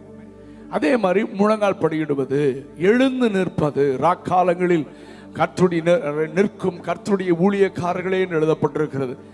எழும்புதல் என்பது மரியாதையின் நிமித்தம், கனத்தின் நிமித்தம். நம்ம தமிழ் கலாச்சாரத்தில், இந்திய கலாச்சாரத்தில் நம்ம உட்கார்ந்துட்டு இருந்தோம். பெரியவங்க வந்துட்டாங்கன்னா நம்ம என்ன செய்வோம்?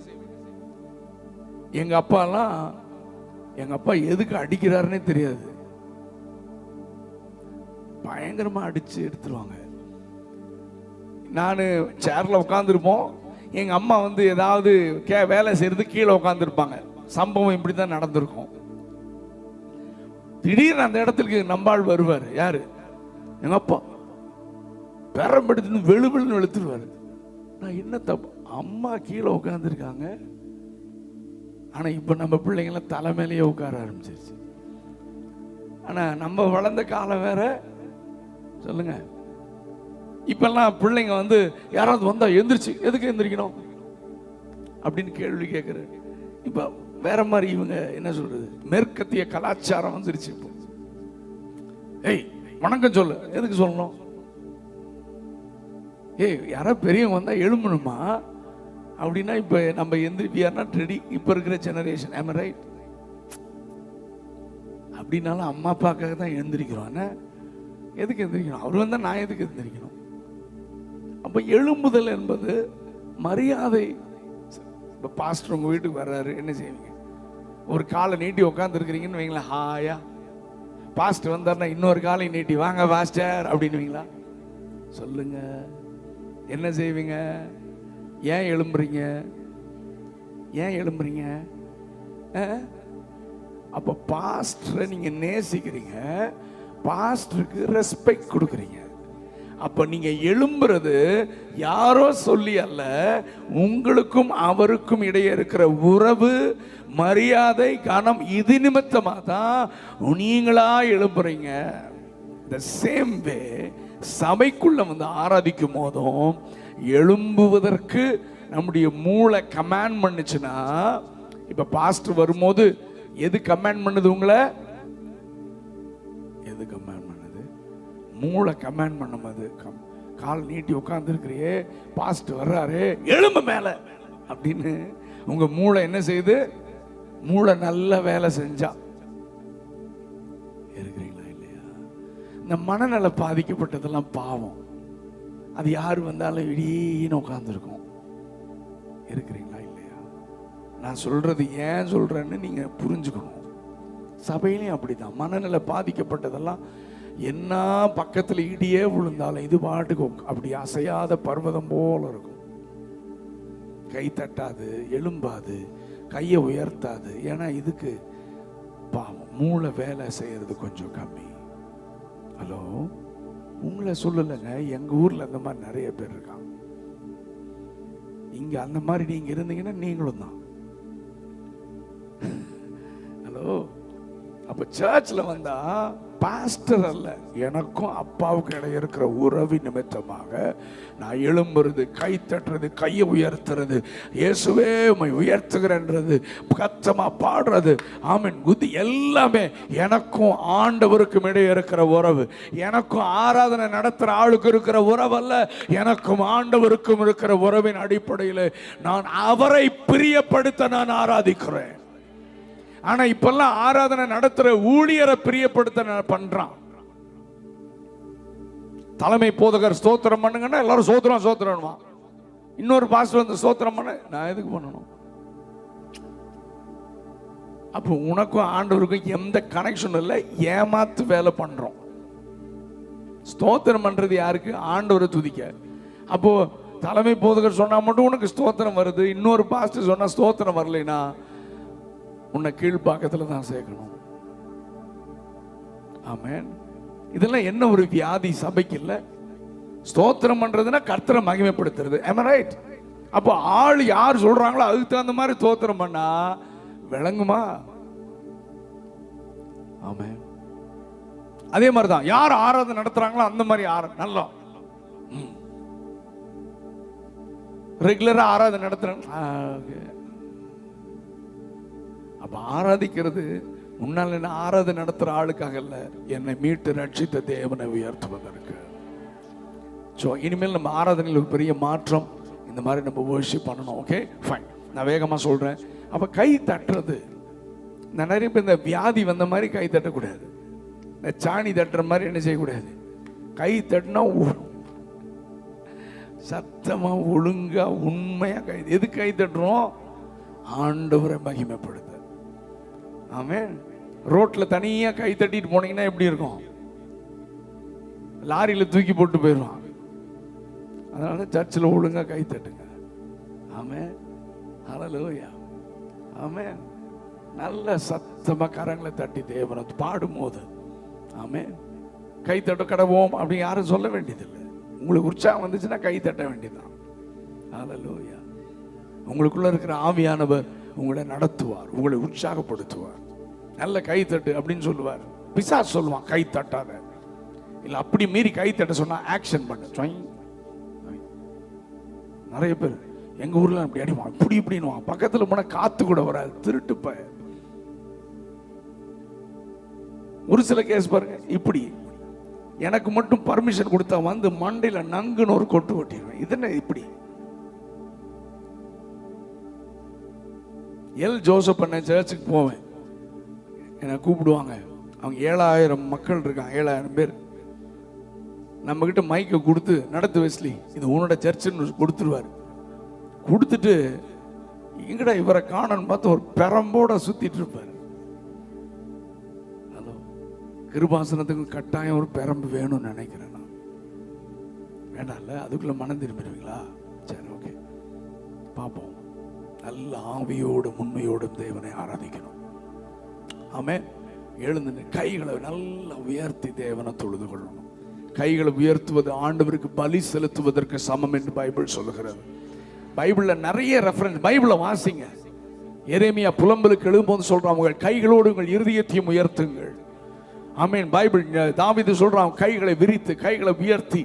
நிருபத்திலே பவுல் எழுதுகிறார், பரிசுத்த ஆவியானவர் புருஷர்கள் கோபமும் தர்க்கமும் இல்லாத தங்கள் பரிசுத்த கரங்களை எல்லா இடத்திலும் உயர்த்தி தேவனை துதியுங்கள், ஜெபியுங்கள்.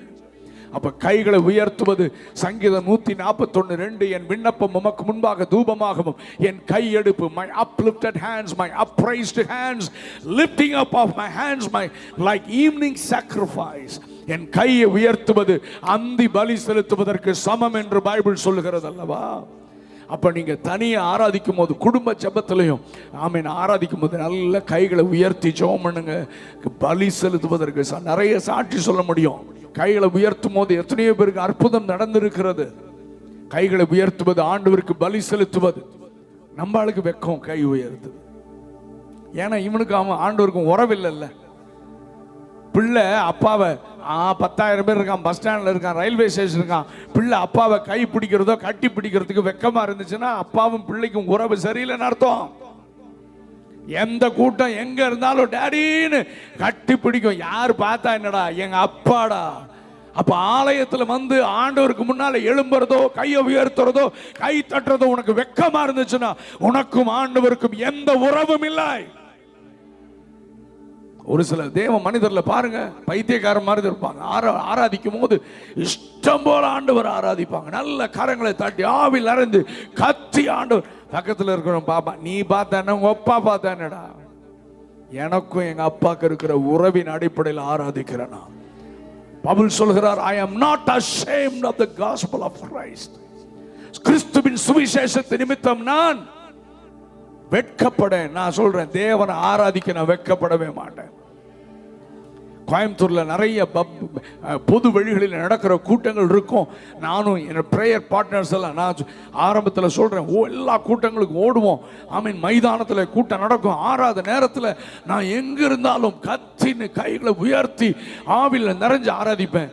என் ஃப்ரெண்டு இப்போ பாஸ்டரா இருக்கான். அவன் என்னை பார்த்து கேட்பான், வெஸ்லி உனக்கு வெக்கமா இல்லையா? கிரவுண்ட்ல எல்லாம் கத்துற, நீ பாட்டு கையை உயர்த்தி ஆராதிக்கிற வெக்க. நான் சொன்னேன், பாவியான என்னை பிள்ளையாக மாற்றினார். நேரம் செத்து மண்ணோட மண்ணா போன ஆளை இன்னைக்கு ஜீவனோட ரட்சித்தபடிய பிள்ளையா வச்சிருக்காருனா, அவரை ஆராதிக்காம உம்மை பாடாமல் யாரை நான் பாடுவேன்? உம்மை துதிக்காமல் யாரை நான் துதிப்பேன்? நான் பாடினா உண்மையா பாடுவேன், முழு பலத்தோடு பாடுவேன், ஆண்டவரை முழு பலத்தோடு ஆராதிப்பேன். ஹல்லேலூயா. சரி, ஆவியோடு ஆராதிப்பதை நான் வேகமா சொல்றேன், டைம் ஆயிட்டு இருக்கு. ஆவியோடு ஆராதிப்பது நான் என்ன? என்னுடைய ஆவியும் பரிசுத்த ஆவியானவரும் இணைந்து ஆராதித்தது. சொல்லுங்க, என்னுடைய ஆவியும், சத்தமா, என்னுடைய ஆவியும் பரிசுத்த ஆவியானவரும் இணைந்து ஆராதிக்கிற ஆராதனை. நான் ஷார்ட்டா சொல்லி முடிக்கிறேன். ஸோ இந்த அதாவது பைபிள்ல வேத வசனம் தீர்க்க தரிசன ஜெபம் என்று இருக்கிறது. நீங்கள் வேண்டிக் கொள்வது என்னது அறியாது இருக்கும் போது உங்களுக்குள்ளே வாசம் பண்ணுகிற ஆவியானவர் வாக்கு கடங்காத பெருமூச்சுகளோடு உங்களுக்காக என்ன செய்வாராம்? அது எப்படி நடக்கும்னா, உன்னுடைய ஆவியும் பரிசுத்த ஆவியும் இணைந்து உனக்குள்ள இருந்து ஆவியானவர் வேண்டுதல் செய்கிறாராம். அப்போ ஜெபம் பண்ணும்போது ப்ரொஃபட்டிக் தீர்க்க தரிசனமான ஜெபம், அதே மாதிரி பிரசங்கம் ப்ரொஃபட்டிக் ப்ரீச்சிங் இருக்கிறது. அதெல்லாம் விவரமா சொல்ற நேரம் இல்லை. அதே மாதிரி ப்ரொஃபட்டிக் வர்ஷிப் தீர்க்க தரிசனமான ஆராதனை, வெளிப்பாட்டு ஆராதனை, இதுதான் ஆவியோடு ஆராதிக்கிற ஆராதனை. இந்த அனுபவத்தில் நீங்க வளரணும். அப்ப ஏன் ஆவியும் பரிசுத்த ஆவியானவரும் இணைந்து ஆராதிக்கிற ஆராதனை. அப்படி ஆராதிக்கும் போது உங்களையும் அறியாமல் உங்களுக்குள் இருந்து வெளிப்பாடுகளோடு நீங்கள் தேவனை ஆராதிப்பீர்கள். தீர்க்க தரிசனமான ஆராதனை நீங்கள் செய்வீர்கள். எப்படி பைபிள் ஆதாரம் இருக்கா? இருக்கு. தாவீது பாடிட்டு இருக்கான், சுரமண்டலத்தை வச்சு என்ன பாடுறான்? துன்மார்க்குடைய ஆலோசனை நடவாமலும் பாவிலுடைய வழியில் இல்லாமலும் பரியாசங்கள் உட்கார்மணத்தில் உட்காராமலும் கர்த்தருடைய வேதத்தில் பிரியமாயிருந்து இரவும் பகலனுடைய வேதத்தில் அவன் செய்வதெல்லாம் வாய்க்குவான் நீர்காலிலும். ஓகே, முதல் பாட்டு முடிஞ்சது. ரெண்டாவது பாட்டு என்ன? ஜாதிகள் கொந்தளித்து ஜனங்கள் விரோத காரியத்தை சிந்திப்பானேன், கர்த்தருக்கு விரோதமாக அபிஷேகம் மன்னருக்கு விரோதமாக பூமியின் ராஜாக்கள் எளிமின் அதிகாரிகள் ஏகமாய் ஆலோசனை பண்ணல், கட்டுகளை அறுத்தவர்கள் கயிறுகளை நம்மை விட்டு எரிந்து போடுவோம் என்கிறார்கள். பரலோகத்தில் வீற்றிருக்கிறவர் நகைப்பார் ஆண்டவர் அவர்களை. சரி, இந்த செகண்ட் சாம், நீங்க சங்கீதம் 150 சங்கீதத்துல இந்த சங்கீதத்தை எப்படி பிரிக்கிறாங்கன்னா, ஜெப சங்கீதம், உபதேச சங்கீதம், ஆராதனை, தீர்க்க தரிசன சங்கீதம், இப்படி பிரிக்கிறாங்க. அதுல நிறைய சங்கீதங்கள் தீர்க்க தரிசனமான சங்கீதங்கள். என்ன தீர்க்க தரிசனம்னா, இயேசுவை குறித்து உரைக்கப்பட்ட தீர்க்க தரிசனம். இப்ப இந்த இரண்டாவது சங்கீதம் இருக்குல்ல, பிதாவாகிய தேவன் இயேசுவிற்கு கொடுக்கிற வாக்குத்தத்த சங்கீதம். என்னை கேளும் அப்பொழுது ஜாதிகளை உமக்கு சொந்தமாகவும் பூமியின் எல்லைகளை உமக்கு சுதந்திரமாக கொடுப்பேன், இருப்பு கோலால் அவர்களை நொறுக்கி குயக்கலத்தை போல். இது யார் யாருக்கு கொடுக்கிற ப்ராமிஸ்? பிதா இயேசுவுக்கு கொடுக்கிற ப்ராமிஸ். ஹல்லேலூயா. இப்போ அங்க இன்னும் தாவீது பாடுறார், குமாரன் கோபம் கொள்ளாமலும் வழியிலே அழியாமல் இருக்கும்படிக்கு அவரை கொஞ்ச காலத்திலுடைய கோபம். யார் இந்த குமாரன்? சொல்லுங்க, யார் இந்த குமாரன்? இயேசு. இப்ப நான் ஒரு கேள்வி கேட்கிறேன். தாவீது இந்த பாட்டை பாடும்போது தாவீதுக்கு இயேசுவை குறித்து தெரியுமா தெரியாதா? சீக்கிரமா பதில் சொல்லுங்க. தெரியுமா தெரியாதா? தெரியுமா தெரியாதா? சொல்லுங்கம்மா. என்னம்மா சத்தமா சொல்லுங்கம்மா. தெரியுமா தெரியாதா? கொஞ்சம் பேர் தெரியும்ன்றீங்க, கொஞ்சம் பேர் தெரியாதுன்றீங்க. இப்ப தாவீது போய் கேட்டா நிறைய இடத்துல நீங்க இன்னொரு சங்கீதம் 22வது சங்கீதம் பார்த்தீங்கன்னா, என் தேவனே என் தேவனே ஏன் என்னை கைவிட்டு. ஆமா, நீங்க தொடர்ந்து பார்த்தீங்கன்னா, என்னுடைய வஸ்திரத்தை பங்கு போட்டார்கள் எல்லாம் என்ன அப்படி எல்லாம் எழுதியிருக்கிறது. நீங்க 110வது சங்கீதம் நீங்க போய் வாசித்து பாருங்க. அதுவும் இயேசுவை குறித்து உரைக்கப்பட்ட இந்த மாதிரி plenty of psalms ப்ராஃபசி, இயேசுவை குறித்த தீர்க்க தரிசனம். இப்போ தாவீதை போய் கேட்டா, தாவீதே உமக்கு இயேசுவை பற்றி எல்லாம் நீ பாடி இருக்கிறையா, நீரு பாட்டு எழுதி இருக்கிறீரே, அப்போ இயேசுவை பற்றி உமக்கு தெரியுமாண்ணா? அவர் சொல்றார், எனக்கு எப்படியா தெரியும்? அப்போ உமக்கு தெரியாம எப்படி அவரை பற்றி பாடு? ஓ அதான், என் ஆவியும் பரிசுத்த ஆவியானவரும் இணைந்து ஆராதிச்சோமா, ஆராதிக்கும் போது எனக்கே தெரியலடா, எனக்குள்ள இருந்து பரிசுத்த ஆவியானவர் மூலமா தீர்க்க தரிசனமான பாடல் எனக்குள்ளே இருந்து வந்தது. இந்த அனுபவம் நமக்கு வேண்டாமா? சொல்லுங்க, இந்த அனுபவம் நமக்கு வேண்டாமா? ஸோ இந்த எக்ஸ்பீரியன்ஸ்குள்ள கர்த்தர் நம்மை நடத்த விரும்புகிறார். இன்னொரு வசனத்தை நான் சொல்லி கொடுக்குறேன். ஒரே ஒரு வசனம், டைம் ஆயிடுச்சு, 1 மணிக்குள்ள முடிக்க சொன்னாங்க. எபிரேயர் 2ஆம் அதிகாரம் 11வது வசனம் 12வது வசனம். சரி மெதுவாக வாசிங்க, ஒவ்வொரு வார்த்தையா வாசிங்க. எப்படி எல்லாரும் கவனிங்க, நீங்க தான் பதில் சொல்லணும். எப்படி எனில் கவனிங்க, பரிசுத்தம் செய்கிறவரும். இவர் யாரு? என்ன இந்த மொழி முழிக்கிறீங்க? பரிசுத்தம் செய்கிறவரும் அப்படின்னு எழுதி இருக்கிறது யாரு?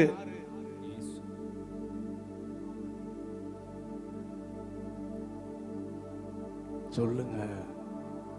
யாருடைய ரத்தம் நம்மை பரிசுத்தமாக்குகிறது? அப்ப பரிசுத்தம் செய்கிறவரும் அப்படின்னா யாரு? எல்லாரும் சத்தமா சொல்லுங்க. அப்போ இயேசுவும், அது யாரு? நாம். அப்போ இந்த வசனத்தை எப்படி வாசிக்கலாம்? இயேசுவும் நாமும். எல்லாரும் சொல்லுங்க சத்தமா. அடுத்தது, ஒருவராலே உண்டாயிருக்கிறார்கள். இது யாரு? சீக்கிரம் சொல்லுங்க. பிதாவாகிய தேவன். அல்லேலூயா, சத்தமா சொல்லுங்க. சரி, யாவரும் ஒருவராலே உண்டாயிருக்கிறார்கள். அடுத்தது, இது நிமித்தம் அவர்களை சகோதரர் என்று சொல்ல அவர் வெட்கப்படலை. யாரு? யார் யார சகோதரன் சொல்றாரு? சந்தேகம் வருதா? தைரியமா சொல்லுங்க. இயேசு சொல்றாரு, டே வெஸ்லி என் தம்பிடா. உங்களுக்கு பொறாமையா இருக்கா? உங்க பேரை சொல்லி போட்டு சொல்லுங்க. வெஸ்லி என் தம்பி, ஐவன் என் தம்பி, ஜோஸ் என் தம்பி. தம்பி யார் சொல்றது? உன் பேர் என்னமா? ஜெபிஷா என் தங்கச்சி. யார் சொல்றது? இயேசு சொல்ற. மை குட்னஸ், வேற எந்த ஜாதிக்கும் அவர் இப்படி செய்ததில்லை. கர்த்தரை தங்கள் தெய்வமாக கொண்ட ஜனம் பாக்கியம் உள்ளது. எனக்கும் அவருக்கும் அப்பா உறவுல ஆரம்பிச்சோம், இப்ப பார்த்தா அண்ணன் தம்பி, அண்ணன் தங்கச்சி உறவு இருக்கு. இது நிமித்தம் அவர் அவர்களை சகோதரர் என்று சொல்ல வெட்கப்படாமல். கவனிங்க, உம்முடைய நாமத்தை யார் யாரை பார்த்து சொல்றது? இது ஒழுங்கா கவனிக்கலன்னா இந்த வசனம் உங்களை குழப்பி விட்டுரும். இயேசு பிதாவை பார்த்து சொல்ற, பிதாவே உங்க நாமத்தை என் சகோதரருக்கு, என் தங்கச்சி, தம்பிக்கெல்லாம் அறிவித்து சபை நடுவில், இந்த சபை நடுவில், சீயோன் மலை கிருபாசனம் சபை நடுவில் யார் யார பாடுறது?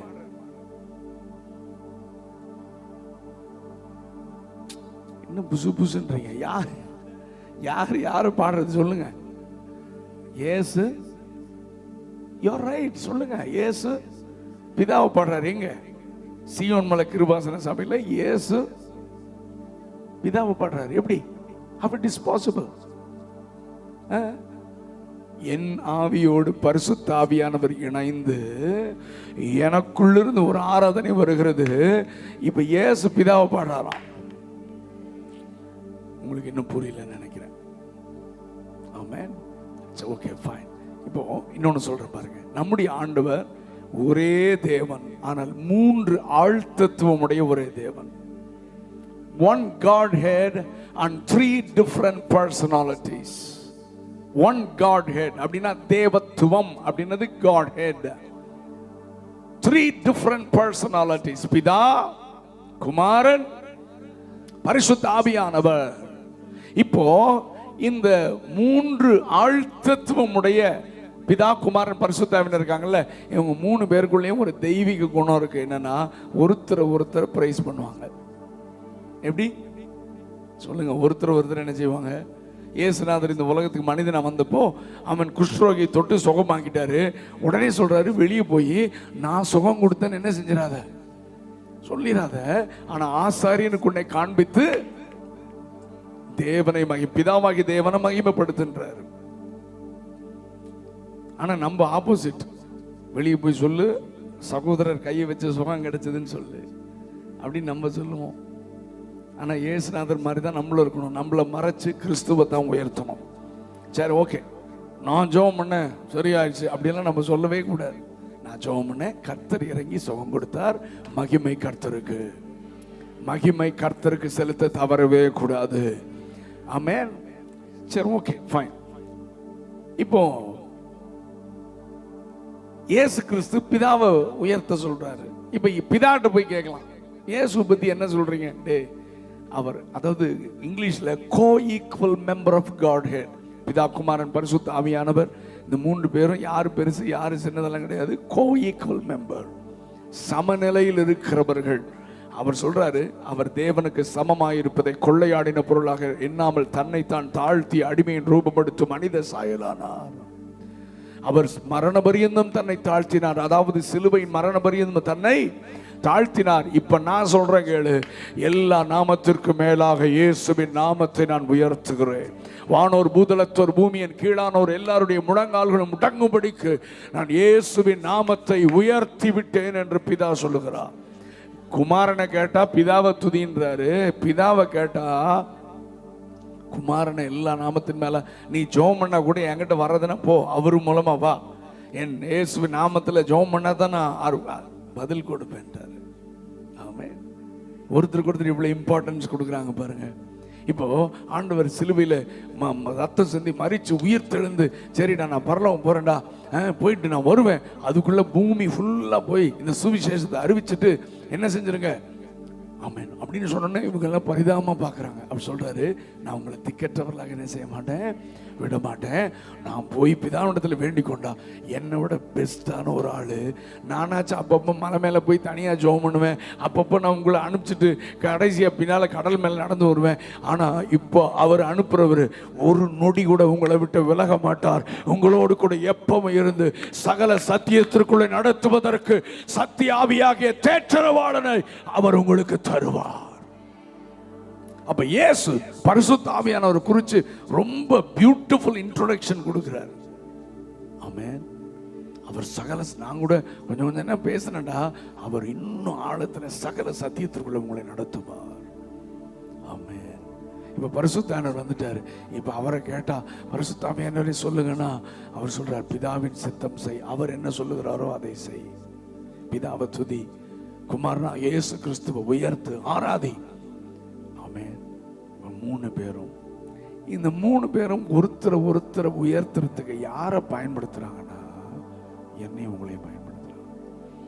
என்னுடைய ஆவியும் பரிசுத்த ஆவியானவரும் இணைந்து ஆராதிக்கும் போது திரியேக தேவனும் நம்மோடு இணைந்து அங்கே ஒரு தீர்க்க தரிசனமான ஒரு ஆராதனை நடக்கிறது. இப்படி ஆராதிக்கிற மனிதனுக்கு அவன் இருக்கிற இடம் தெரியாது. அவன் தேவனோடு இணைந்து ஐக்கியப்பட்டு தேவனை தொழுது கொள்ளுவான். அந்த நேரத்தில் அவன் ஆவி, ஆத்துமா, சரீரத்திலே கர்த்தருடைய வல்லமை வெளிப்படும். ஏன்னா அவர் என்னோடு கூட இணைந்து ஆராதிக்கிறாரே. ஆமென். அவன் முழு பலத்தோடு தேவனை ஆராதிப்பார். எல்லாரும் முழங்கால் படியிடலாமா? நேரம் முடிந்து விட்டது.